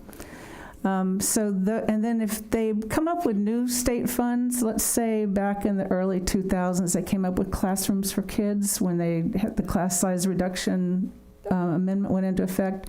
Those would be regulated, but it's been a long time since they've seen the need to create a new pot of state funds. So right now, the only thing that you receive that is required to be in the survey are CONDS funds. And to be exact, you've got 2 roofing projects that are identified that will use up all that money. So you say, well, why do we even need a survey? Well, it happens that the expenditure of CONDS money is in the Florida Constitution. So it's not just like, if the legislature really got smart, they could simplify this whole thing. They could get rid of all the requirements of all these things we do and just say, tell us how you're going to spend your CONDS money. Well, let's call that the 5-year plant survey. But they don't do that. I think they still need some jobs up there to approve it. Anyway, the next slide, please. Oh, the CONDS, I circled that just to say that's the only one that matters. Okay, so let's talk about the fish. And I don't have my laptop, so I'm going to turn around. You'll see the stacking diagrams. The first one is how many seats in K-12 are in Sarasota County right now. And I think you all have it in front of you, right? Okay, I'm not going to try to squint and read them because I can't read them that small. But if you look at how many seats you have, and then you use what they call the utilization factor, that is, at a high school, you expect a high school to utilize it at 95%, not 100%. A middle school or a K-8 would be at 90%, and elementaries are expected to be used at 100%. So you have there on the stacking diagram, the orange are the number of relocatables, the blue are the permanent seats, and the silvery gray are modular seats. Relocatables have to stay in inventory for 20 years. Modulars have to stay in 35 years. And permanent buildings, the state of Florida says 50 years, but we can often get permission to tear them down a little sooner than that if they're in really bad shape. So this is important because the blue by itself on the far right is your COFTE projections in 5 years. So you'll see there, if you compare the blue to the blue, that the state of Florida thinks you have enough capacity in this district. That assumes that if you have seats in urban Sarasota, they expect that the Northport kids are going to get domino shift redistricted until you can fill up every seat. And we know that's not going to happen. It's not realistic, but fortunately, as long as you're not using CONDS money, you can build where you feel fit. So really, I think that now the plant survey has become a compliance document to check the list. Your real document are the documents that Jody and Mickey have just been explaining to you. That and your 5-year work plan become your real tools that you're using. This is just a requirement to tell the state of Florida, we have enough seats, and we're going to tell you how we're spending CONDS money. The other thing that has to go in here is you have to let the state know that you're disposing of real property, and that includes tearing down a building, selling property. That's also required by statute. So those are the main things that the survey is used for now. So when you get permission you get concurrence from DOE to tear down a building. Once you get permission, it has to go in the survey as a recommendation. So if you get more more buildings permissive, we'll have to do spot surveys. Okay, you can go to the next one. And I will jump in here just because it's an opportune time. So you will see a Castaldi coming on a board report for the tear down of Building 3 at Gosho, and we'll have to do a spot survey for that. So that kind of ties into this whole process, and if we're tearing a building on Inglewood Elementary, that has already happened, and we've got approval to do that. So Gosho will be your next one you see in that process. And it'll be on the next agenda. Okay. You can go back to that.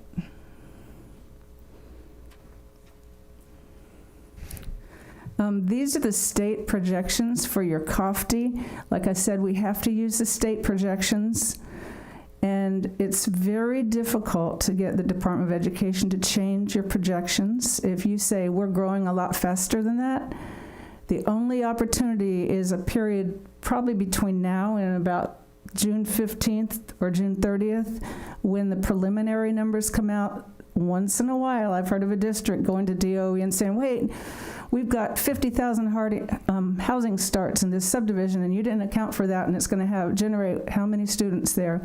Occasionally, you can get them adjusted, but pretty much when DOE publishes their numbers, these are the numbers you have to use, and you have to use them for 5 years. So if you get a big spike next year, the only way to take advantage of that is to do the whole survey again. We almost did a new one 2 years ago here because you did have a little bit of a spike. But so you see some actuals for the past 2 years on that chart. But if you look at the lines, DOE expects your population to be stable pretty much over the next 5 years. That's their projection right now. These numbers come from numbers out of your own data. They don't make them up. They get them from birth rates for 0 to 5 growth, and they get them from year-over-year matriculation. Unless they get new data from you, they aren't going to change these projections. It's going to be pretty much the way they are, but they're pretty accurate, and most districts are very surprised that they're accurate because it always feels more crowded than it is. There was 1 year since I've been here that we did challenge the number, and we did get an increase. And I think moving forward in the next few years, looking at those high growth areas that we have, there may come a year where we do challenge these numbers, and then to redo the survey to take advantage of those new COFD numbers. And again, though, even if you get a growth spurt, unless you're spending CONDS money to build those classrooms, it doesn't really matter. So in other words, this document is compliance. You're going to build what you need where you need it. You're going to use good decision-making procedures, lots of analysis, as Jody explained, but that's what this document actually represents. Okay, the next slide. And one more. There we go. Okay, so the summary of your recommendations in the survey. Relocatables that turn 20 years old are eligible to be removed from campuses.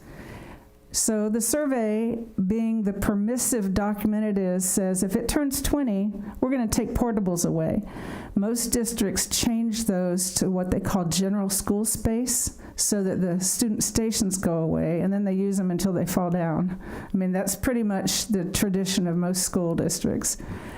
Also, when you move portables from one site to another, you're supposed to get permission. Right now, we have transferring the relocatables at Pineview to Northport for use as a swing space during their expensive long-term renovation project or their HVAC project. And when you look at the document itself, you're going to see new construction at at Northport for, I think it was 12 classrooms. When you move a portable, there's no way to put it in the survey except say a new classroom. So I have to put a note in there that says new construction at Northport represents the placement of 12 relocatables are going to be used as a swing school. So there's no new classroom plan there, but there are new construction recommendations in the survey. Core expansion at Ashton, that's one of the schools, as Jody mentioned, that if a school has a higher capacity than it was built for, you might see trouble areas like the use of the cafeteria, the administration. Sometimes it would be PE facilities, clinics.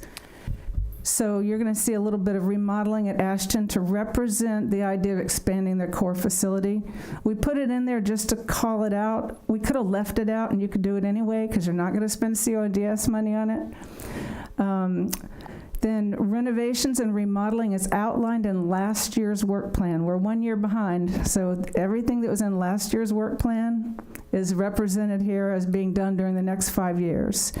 Again, it's permissive if you change your order of projects or you decide something needs to be done that's not in there, or if something's in there it doesn't need to be done, we can change, you can do that. Fran, can I just jump in for a second? So that's where this document, in terms of permissive, but it's not required, right? So for example, at Ashton, one of our strategies at Ashton could be increase core facilities, do some remodeling to make sure we can carry 1,200, 1,300 kids on that campus. Obviously, there's not enough room there. We don't want elementaries to get that high. So we're not going to go in that direction, but if we ever had to do anything there, it's in the document, we could go do it. So just because there are things in this document that are being driven by capacity doesn't mean we're going to go in that direction. So that's just a kind of a quirk of the way this 5-year plan lays out.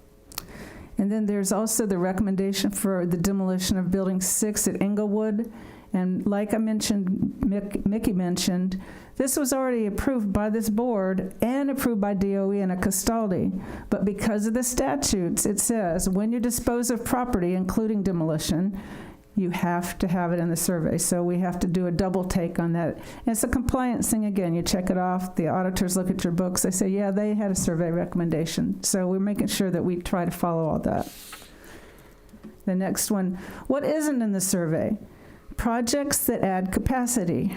Why? Because I showed you the blue line, the blue square that said that according to DOE, if you filled up every school in this district, you wouldn't need any more space. So it doesn't take into consideration geographic constraints of doing that very thing. So right now, those three things that I could identify right off the bat would be a new K-8, the Booker Visual Performing Arts, and the Pine View Classroom Building. Those are being built because of community needs, your own assessment and good thinking, but DOE, based on their numbers, would say we don't need to approve those because we don't need more seats there. And then we have Goscio Campus Refresh. The reason that isn't in there is because that Castaldi is pending at DOE, and we can't be sure that they're going to have that approved by the time we have to submit this for the June 30th approval.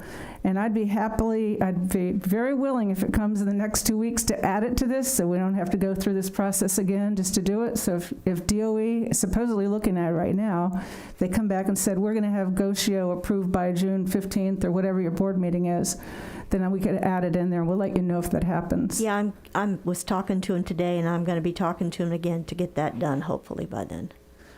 Okay, and the last thing is projects that are covered by district-wide recommendations. This is their Easter basket to you. If you'll flip the next slide, I'll tell you what those are. Those are life safety issues. If you wanted to spend your CODS money just on life safety, which some districts do, you don't have to have it in the survey. ADA, if you want to improve ADA across the district or at one school, you can spend your money there with no specific recommendation. Equipment replacement, this usually it refers to any kind of equipment, but a lot of districts use it for HVAC equipment. If you're doing a whole HVAC renovation, we generally put it under renovation under the school, but if it's just equipment change out, that's a great place to spend your CO&DS money. Roofs, those don't have to be in there unless it's an architectural change like at Booker and at Laura Nokomis. So we have those two that are specifically mentioned. Storage, custodial, and sanitation facilities, paved parking, site purchases for future educational sites and ancillary, and then retrofit for technology. So those are pretty broad categories, so you can do a lot with that little pot of money without having a survey recommendation about it. And I think is that the end? Yes, that's the end. So questions about what I've just shared with you? Thank you. It was very informative. I don't think we have any questions at this time. I really appreciate it. That's the most extensive I've seen it explained to me, and I really appreciate it. Thank you. And I just want to bring up the expenditure of CO and DS funds requires you to have a new project priority list every 5 years. I did one in the fall for the Booker Middle School roof project, and I'll do one working with Fran where we'll add the Laurel Nokomis roof and Sarasota Middle roof, so that within the next 5-year time frame, any other CO and DS money that comes in can be spent on those projects.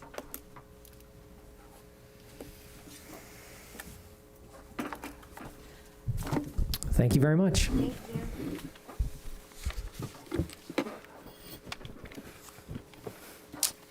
All right, Fran, thank you, Fran, and Mickey, appreciate that, and Jody. Our next item is school board policy updates. We have 3 there that we're going to discuss today. One is safety, security, and construction is another one, and then the face mask policy. These are all going to be discussed, and tonight at the school board meeting, just so you know, the face mask policy will be on new business as you will be voting to approve the advertisement. Remember, it has to advertise and run for 30 days before you actually vote on the mask policy. But we wanted to place the advertisement on there tonight to get that going. Safety and security and construction policies, we'll vote on the advertisement at the next board meeting, June 15th. So with that said, I'll go ahead and turn it back over to Jody Dumas. Okay. All right. Well, thank you very much. So we have our safety and security team here at the table with me today, and so I'm going to turn it over to them to talk about the policy recommendation changes that they're presenting to you today. So Tim Enos, Chief Enos, and Jason Overbay. Well, good afternoon, everybody. I'm going to go ahead and work collaboratively with this as we started reviewing some of the policies. Some of them are mandated in order for us to update them. So I'm going to have Jason Overbay. He is our school safety specialist that has worked closely with DOE for a lot of the different policy implementations.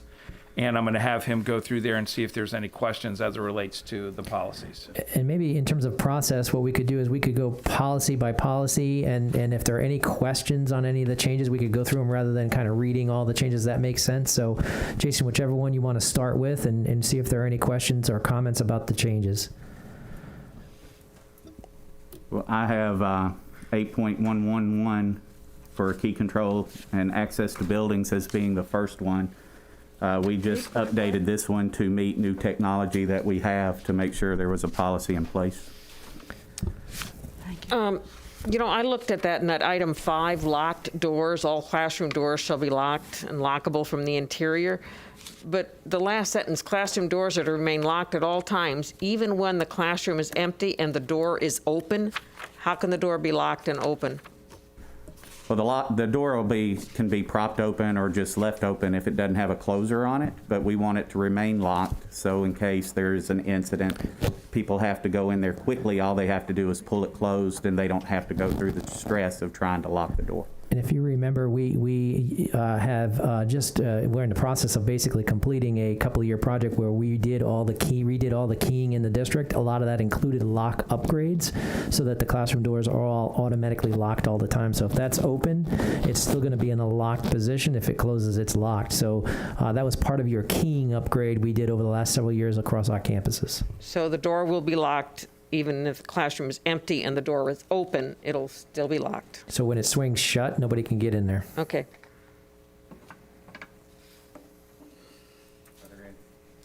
And will there be after-hours access to the playgrounds? It says we're locking all the gates. So we do lock the gates on many of our campuses. Many of our campuses are locked down 24/7. We have a few select campuses that we do allow access to community members. For example, Brookside Middle School, we do have community access to the tennis courts on that campus. And it's only a few select campuses where the way the campus is laid out, we can allow after-hours access to the courts without getting actually into campus. And so we do have a few of those that we open up to the community, but most of our campuses are locked down 24/7. So if the opening comes into the school, we're off. But if it's separate away from the school. As we move forward, again, some of these playgrounds and things have been open for years, but as we move forward and we assess each one, certainly that's something the team looks at, but we would only allow access where we've got courts and things that are set aside so that community does not have access to buildings and hallways and things like that over the course of the weekend. Yeah, because I know that was always been an issue. They want to be able to come to the playgrounds after hours. It's a difficult balance. It absolutely is, trying to balance the needs of the community with safety at the school. So we work hands in hands with the principal and make sure we hit the right spot with that. And all of these are coming down from the report that the committee did in Tallahassee, correct?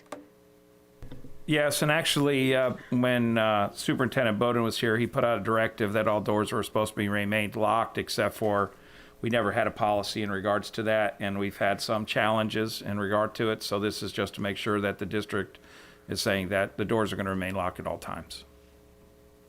And there's a cost for lost keys, and that all keys have to be turned in when it's separation. I have a question. Jane?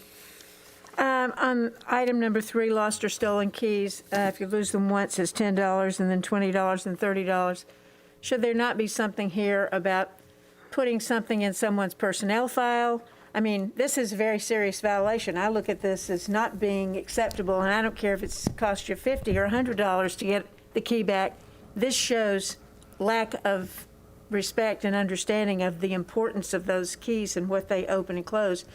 And the last item on this policy says any person found to have violated this policy will be subject to disciplinary action, but should there not be something in item number 3 that also states something about disciplinary action? That's a great question, Ms. Goodwin, and I'll tell you that is absolutely happening. We actually just had an investigation that we did in HR where we had lost keys at a particular site. The situation was investigated, and so we are moving down that path with issue and discipline if it's appropriate, if there's been misuse of the key or the key's been handed out to an inappropriate person. So it is a dual track, and that is happening right now. Any other questions?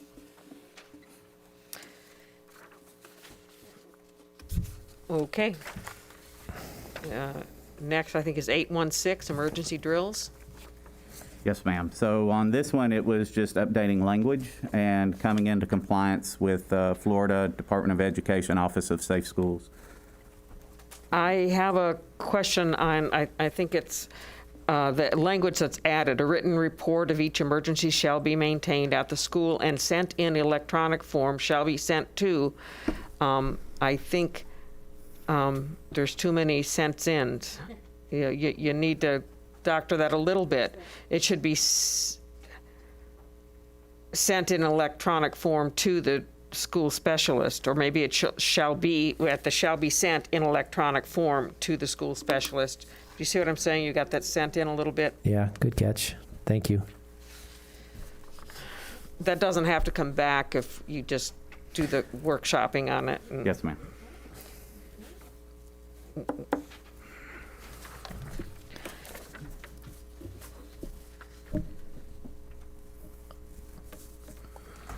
All right, Jason, what's the next one you want to hit? 818 is the next one. That is emergency closing of schools and student reunification. Again, it was just, this one is adding reunification to our policy. In compliance with Florida DOE Office of Safe Schools rules. It says a predetermined practiced reunification measure ensures. So are we going to be practicing a reunification? I mean, where we're going to take kids out and have the parents come and get them? No, ma'am. We will practice reunifications on tabletop exercises without students, but we practice different types of reunification now with our current drill system that we have in place. So we won't ever do one where we're involving students unless the district decides to do a county-wide drill. Yeah, that seemed like a scary process for me. The other thing is you've got all these recovery phase and the jobs that they have to do, the phone tree and all of that. Is there somebody assigned to receiving incoming calls? Because I would think that would be another area that will be inundated with calls coming in. Those calls will probably roll over to the OCC, where we have 3 operators there to answer calls. Thank you. Jason, did you want to explain the app very quickly? Sure, yes, sir. Thank you. The school district is moving forward with a reunification app. What we have tried to do is take our panic button that we brought in last year and move all of this into one application on the phone so we can get more buy-in from staff.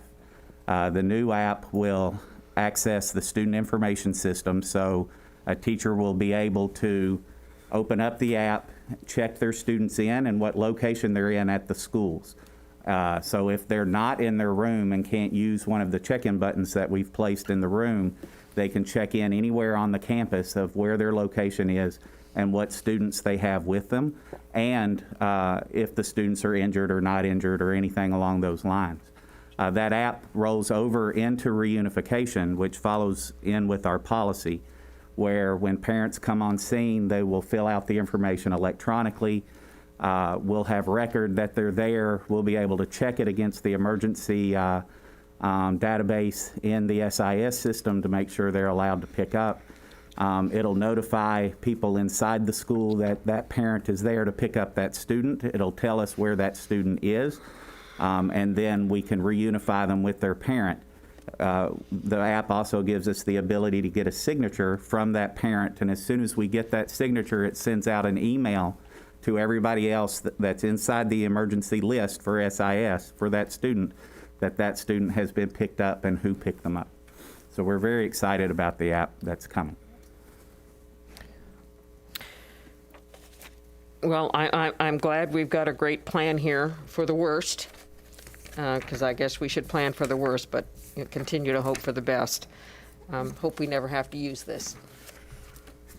Yes, ma'am. As we're working for this, we're hoping to use the app and this system for dismissals, for bus and student dismissals, so it gets staff and students used to the process and moving through. It should also speed up our dismissal process, but it is something we're working on to make sure that we train with it and that we practice with it and that we are comfortable with the technology.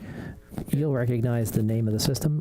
Basically, it's using our Raptor system and tying everything under one package, which I think it's been great foresight from the team here. So everybody is in one place, and we've got a nice dashboard. So superintendent could sit there if there was an incident going on and monitor where students are and who's still not accounted for. And also under the 7035 that passed is you have to have a reunification plan now per the district, so this fits that. The thing with the app is that the teachers check them in, it knows where the kids are, so when the parent shows up, it verifies the data, and then they sign on the phone that they've now got their child from the runner who brings them from the classroom. So it'll be a total piece of a platform that we'll make sure that we have, and right now we don't have that capacity, which is ultimately, it's called the I Love You Guys. I don't know if you're aware of what that happened out of Platte Canyon in Colorado. But ultimately, this is a way in order to be able to successfully do that, and statutorily, we have to have one. Great. I see no questions. We can move on to the next one. The next one, I believe, is a new one for use of school district security video cameras and security footage. So this one is completely new, and it is to also bring us in line with new Florida Department of Education Office Safe Schools rules.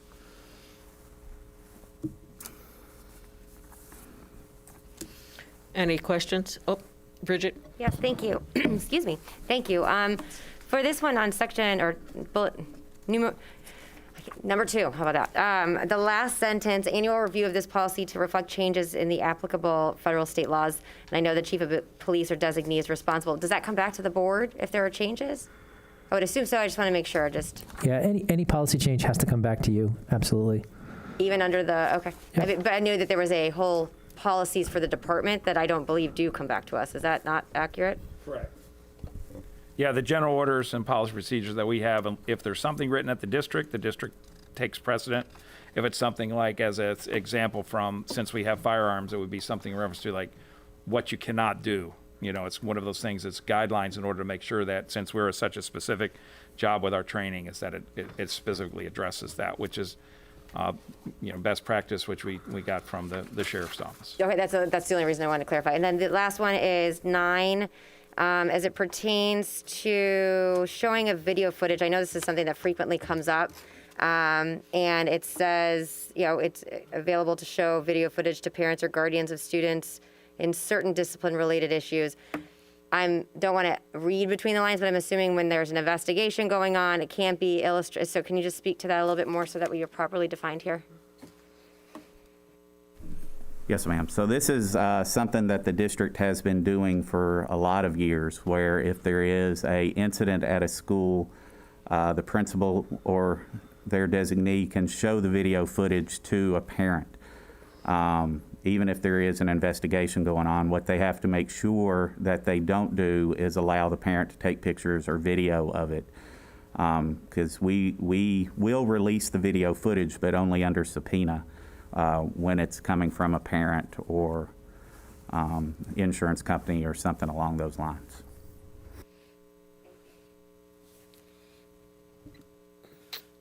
No other questions? Okay, well, I think that's all we have for policies under safety and security. So, gentlemen, thank you very much. I appreciate the help. And the last policy, and if I could have Jane come on up. The last policy is our policy 7.71, which guides our selection process for construction services. Jane has is in the process and finishing up a thorough review of everything we do in construction services, and this is one piece of it. So a lot of this is cleanup language, and so wanted to take a look at that with you right now. So Jane, I don't know if there's any overall comment you wanted to make regarding the changes you made here. They're all minor, and they all pretty much reflect how we're currently doing business. Button on. There you go. Can you hear me now? Is that better? They reflect how we're currently doing business. Took out some old titles of job descriptions that we no longer have in the department. One item I would call attention to, so actually Jane has deleted out on page 414 mandatory pre-application, pre-submission meeting, and Dr. Asplin and I had a conversation about that the other day, and Jane, I don't know if you want to talk a little bit about how that is more of a hindrance and we really don't need that in the process. Right, so what we do as a district is we pre-qualify firms to be able to work with us, and during that pre-qualification process, we tell them, here are the forms you're going to need to fill out. Here's the process that we do. We shortlist, then we interview, we'll ask questions, we'll have a meeting at the job. We feel like coming back, I have conducted 6 of these since I started. They last about 7 minutes because we tell all the firms things they have already heard, and it's been very difficult for me to say, when I am asked, why do you do that? I'm sure at some point there was a good reason. Maybe they didn't pre-qualify firms and have them go through that process first, but it's kind of a duplication of efforts. And today we had our first one virtually. Again, it lasted 7 minutes. So really it's to share information about the project, which we do with all of the pre-qualified entities. And it's been a hindrance in some cases, because if you miss that pre-qualification meeting, you can't submit. So we have had firms run 2 minutes late, and they're not let into the meeting, and then they can't submit for the project. So I think at the end of the day, this clears a path for that not to happen, and it's more of a waste of time in our opinion. So. And then the other thing I would like to point out, if you look at the last page, and some of you remember several years ago, this policy really goes in front of an ad hoc committee once every, and again, the language was not clean. In one place it said 3 years, in one place it said 5 years, so Jane has cleaned that up to once every 5 years. So Dr. Nasplin and I had a conversation about where we are with that process, and we've been trying to rack our brains in terms of when all that happened. The last time I can remember was Scott Lempe brought that to an ad hoc committee around the time of STC South contract, because there were some issues with that when we let that contract in terms of the selection. So we are going to go through that process here very quickly also. So I know, Jane, you've already contacted Gulf Coast Builders Exchange, which is what we've done in the past. And we're going to ask for a few representatives from that organization to sit on an ad hoc committee to take a look at this policy and just make sure. The last time I think they looked at it, they blessed it, but we want to have them relook at the policy with some of these changes that you're seeing. And then the process would be, as soon as that's done, this policy would come back in front of you for advertisement for 30 days. So that's kind of where we are. That was the only thing I had marked on this one. Jane? Well, I think this looks good, and it does clear up a lot of things that I have over the years thought about that, were not clear. But one question I have for you, Jane, let's say that we have a new contractor that's made a list, and that person has not done work for us before, and we're going to give them a chance. So what we've done in the past, and this actually happened, so we gave them some small jobs to do, like over the summer. And I think of in the security area, I think is what this was. This particular person didn't order a door on time. I mean, it was, you got to get your pieces and parts together in a timely fashion. And so there were some hang-ups with the job. How do you evaluate, or how do you look at that and equate that to doing future work? Because sometimes that person then we become aware is not qualified to do the larger projects that we were hoping that they would work their way into. And for God forbid, not being able to do a small project well is kind of frightening. That's a great question. I'm glad you brought that up. One of the things that I want to implement is a post-construction review, where our staff and our consultants kind of collectively say, hey, and in some cases they may say, we know we did a bad job, and here's what we plan to do to mitigate that in the future. We would consider that. But we need to be mindful of firms who don't perform for us, firms who consistently have audit findings, firms who consistently have to redo paperwork and documentation for us, because it takes time and it takes money, and we're not getting the quality that we need. So that would be my plan going forward, is that at the end of the job, we do a post-construction review. Any other questions, comments?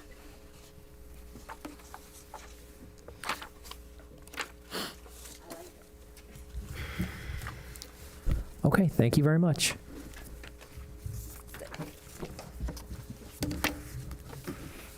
All right, and our third policy discussion will be our face mask policy discussion, and I'd like Mr. Duggan to walk us through the policy. He did a great job of writing this policy for us, so thank you very much, Patrick, for doing that.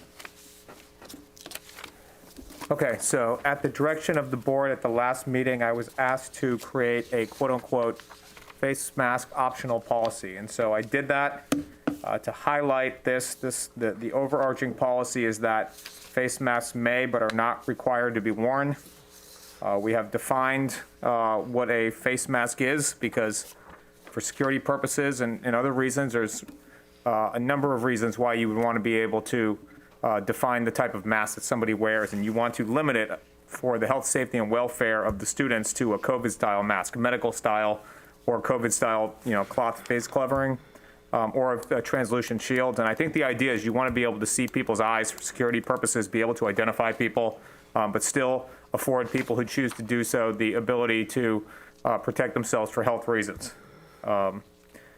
Now, we did put in this draft of the policy, and consistent with the Parents' Bill of Rights, a parental election clause that would permit a parent to let the school know whether or not the parent wants the child to wear a mask. Essentially, that leaves the choice up to the parent rather than the kid. And the example would be, having elementary kids decide whether they want to wear the mask. I think your average kid's probably going to take the mask off. Mom and dad might want them to wear it. So that's a policy decision for the board to consider, whether they want it to be student decision or parental decision. Now, how that will be monitored, we tried to strike a balance between making an overly burdensome requirement on teachers who have a lot of things to do in the classroom. I didn't want to write it with too much detail because you all are educators with a lot more classroom experience than I am. But one idea was that there be some type of attendance sheet with a notation of what kids the parents want to wear masks, and the teacher would, when they're taking attendance, check the box, and then be able to notify parents if the child's routinely not wearing the mask.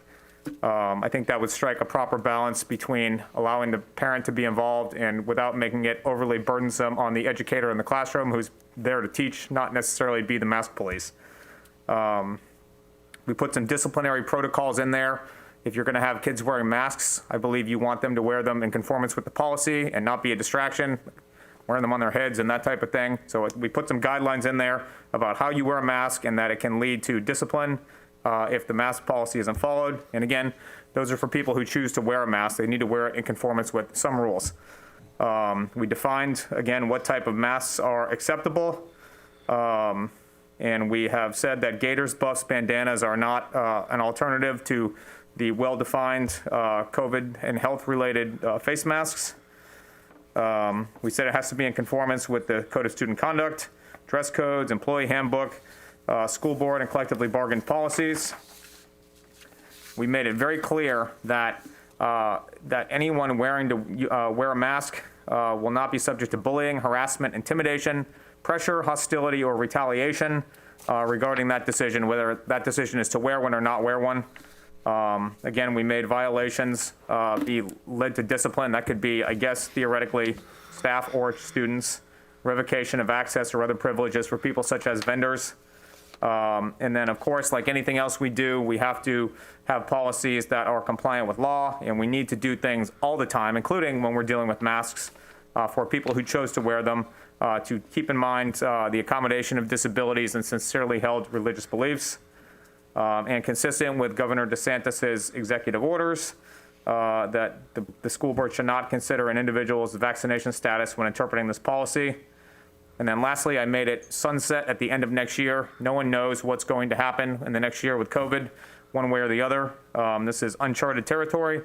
But certainly if the board wants to make this permanent, we can do that. I chose in this draft format to make it expire much like the one we passed this year, as I think this will probably be an ongoing discussion moving forward. And I'm happy to take any questions from anybody. Bridget. Thank you. I appreciate you doing this and executing it for us to review. The one point, and I know you addressed this, was on the aspect of, and this may be to Dr. Asplin, of, families want their child to wear a mask. I mean, the goal was to make it optional, but that you raise a very good point. How I want to make sure it's not very difficult for staff. You really thought of a lot of different areas, so I appreciate that. When you say about from an attendance standpoint, I just want to get your input from an implementation standpoint. Because I'm thinking on the other end, but now to your point, so I appreciate that. Yeah, I think we all don't want to put an extra burden on our teachers. They have so many things that they already do. At the same time, we try to do what the parents want us to do in that sense. So for me, I don't think parents would want to make it a daily situation where they're trying to check the masks and then call home and get involved with all of that and be, policing the masks all the time. I think teachers in their normal emails or conversations with parents about other items regarding their students, if they were going to talk about that, or if the parent wanted to email a teacher and ask the question, is my child wearing the mask? I think teachers can certainly respond to that and not have any problem. I just want to make sure that we're not putting an additional burden on our teachers in any fashion, because they already have enough things to do.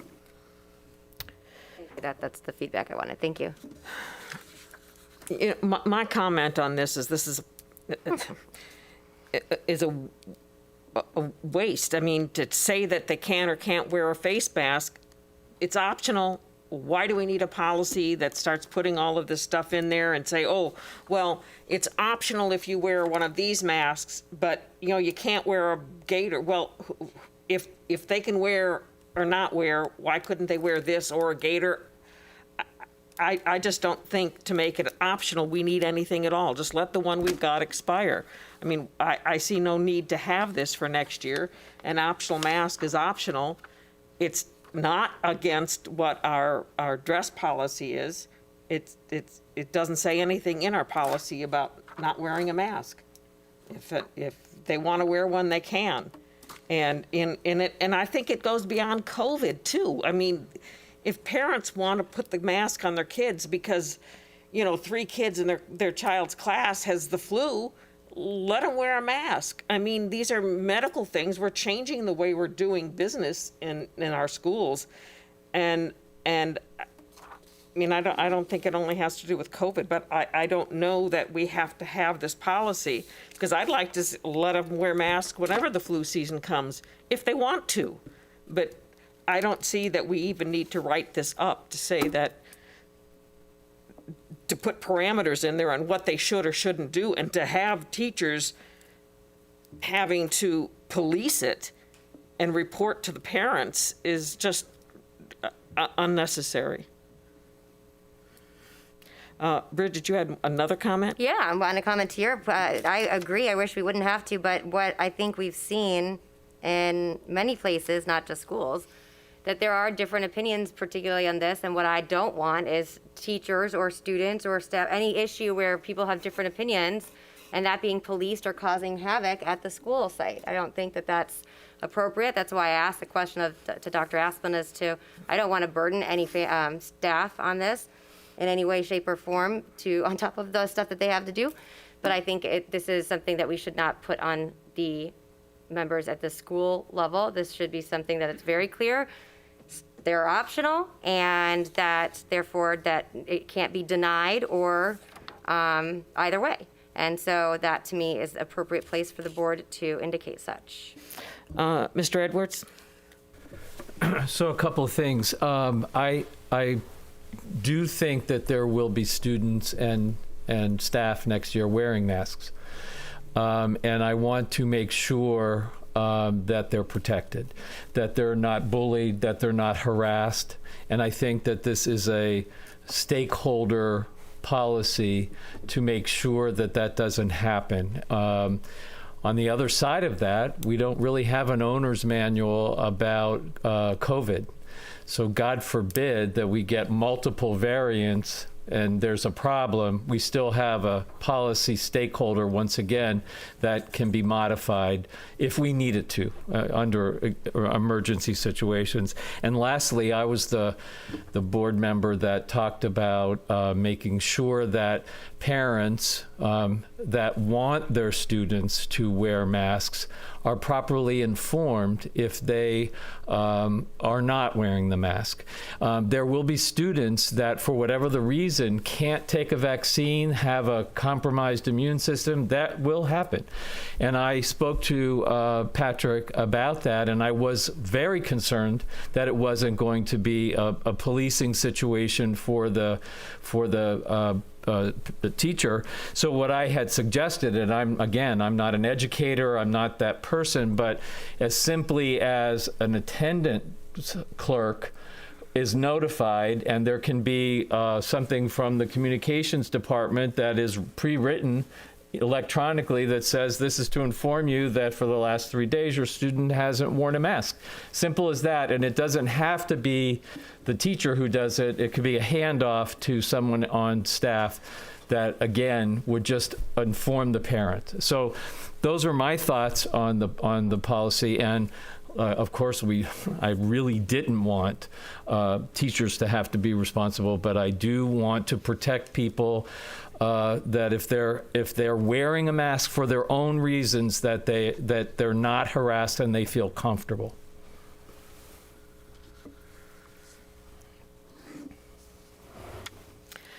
Brendan?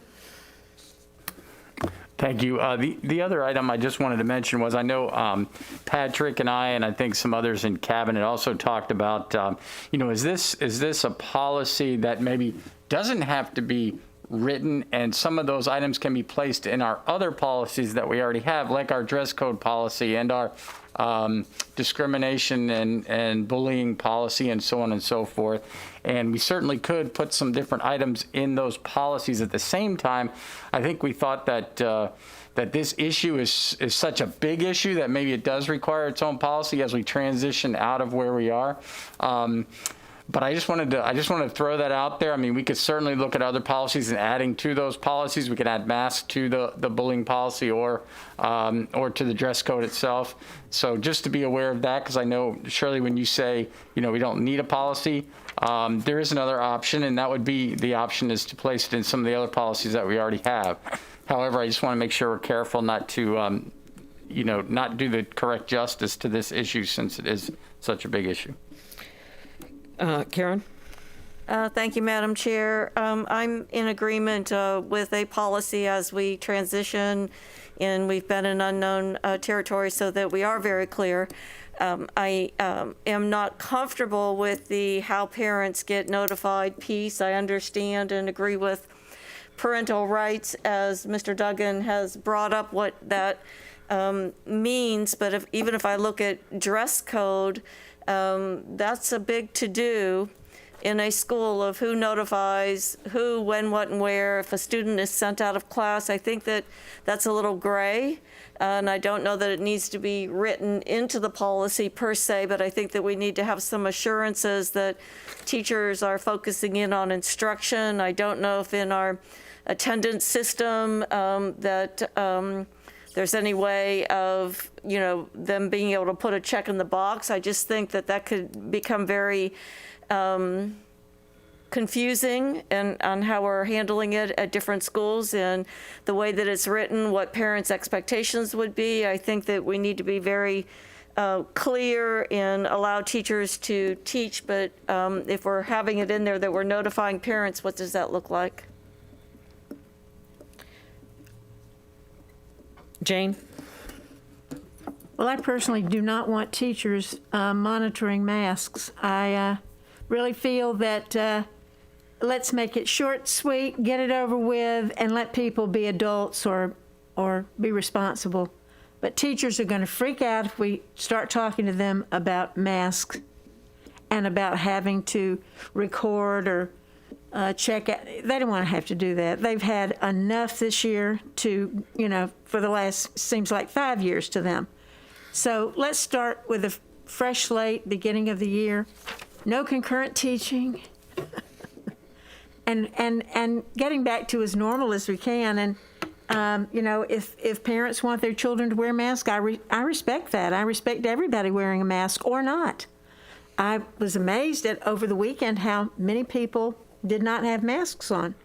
But I will also tell you there are a lot of crazy people out there too, and airlines are now not even serving drinks until September, because when asking people to put on a mask, 2,500 altercations took place on 2 airlines.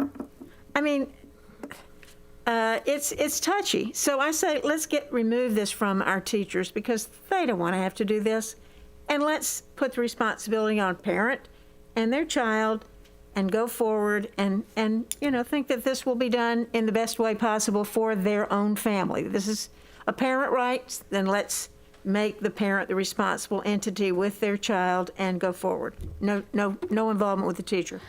I have a question on the fourth paragraph, rather. If the wearing of the mask tends to disrupt or otherwise negatively impact, blah, blah, the school board shall proactively address the situation, including imposition of discipline when necessary. The school board isn't going to be doing that. I don't. If there's, I don't see how wearing a mask would disrupt or negatively affect the operation of a school. But the school board isn't going to step in and do something. Why is that in there? Patrick, that's something that we could we could change, or I'm not sure exactly the wording there, school board, because obviously the board isn't going to execute the policy. I know the superintendent and our employees, we execute the policy, so we probably need to change that. Can't we just take it out? I mean, what do we need it? And I don't like the one where we've got to send the parents have these forms go to parents, have the forms come back. You don't know how many forms go home that first week of school, and to have the teachers keep track of that, I would want to remove the second and or the third and the fourth paragraphs before I would support this.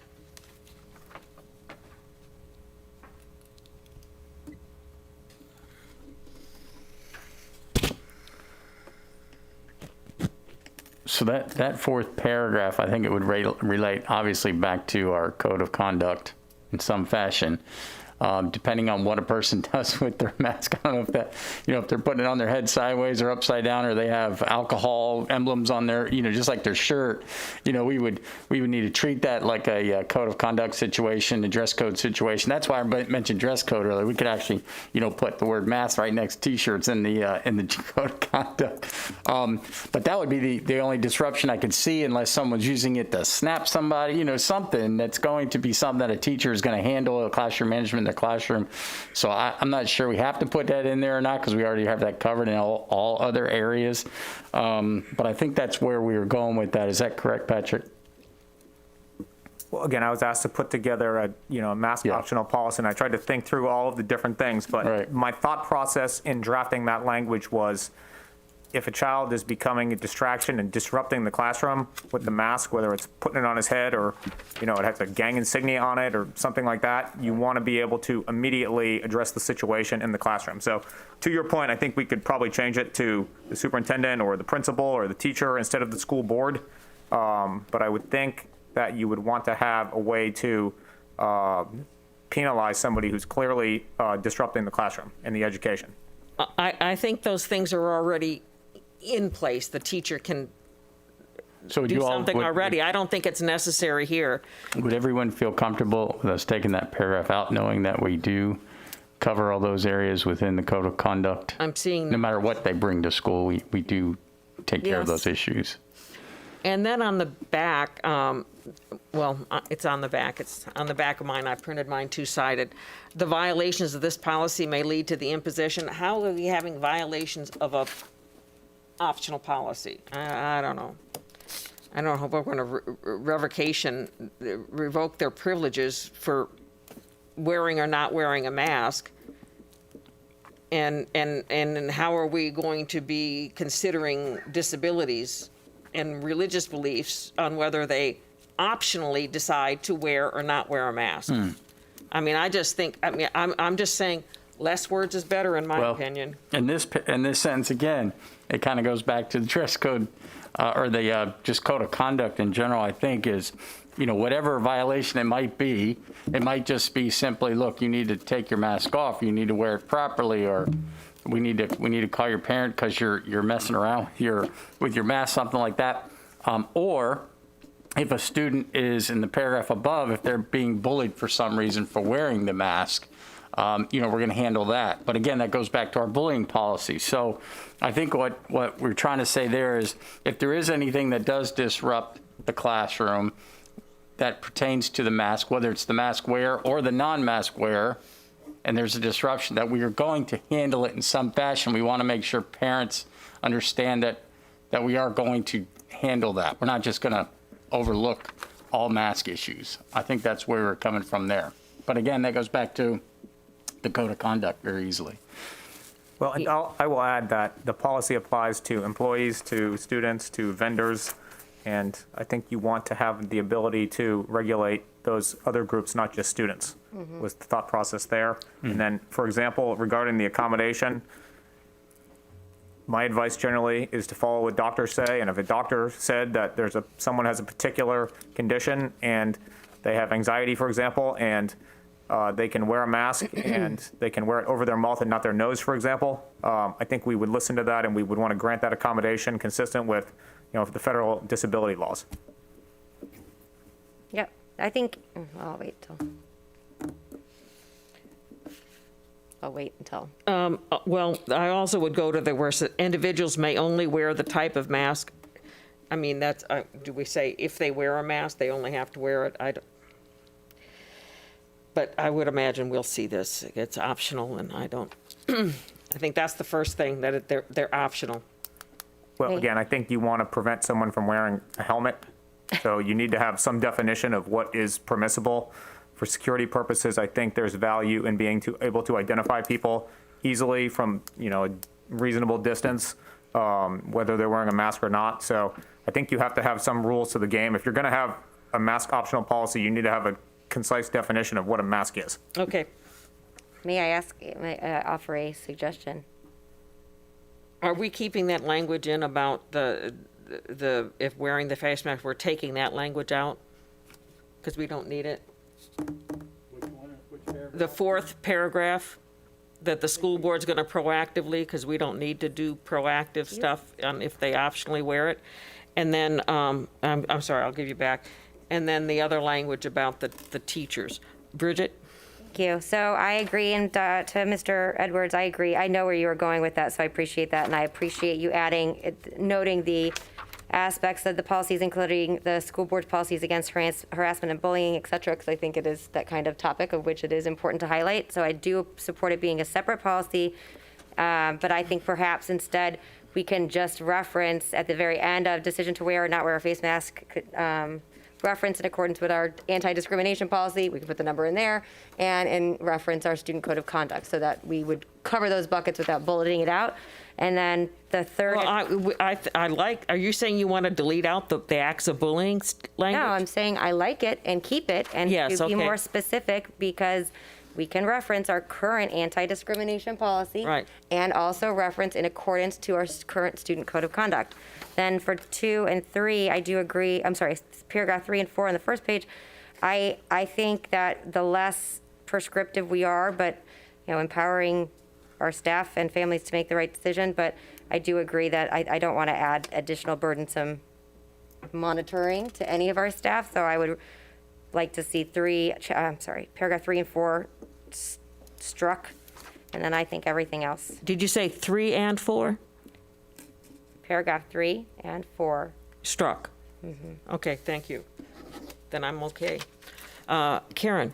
Thank you. I just was looking for clarification, and Mrs. Ziegler made it, and we've agreed, just for clarity, that there'll be no participation by teachers having to report anything to families. It's totally up to how they send their student to school.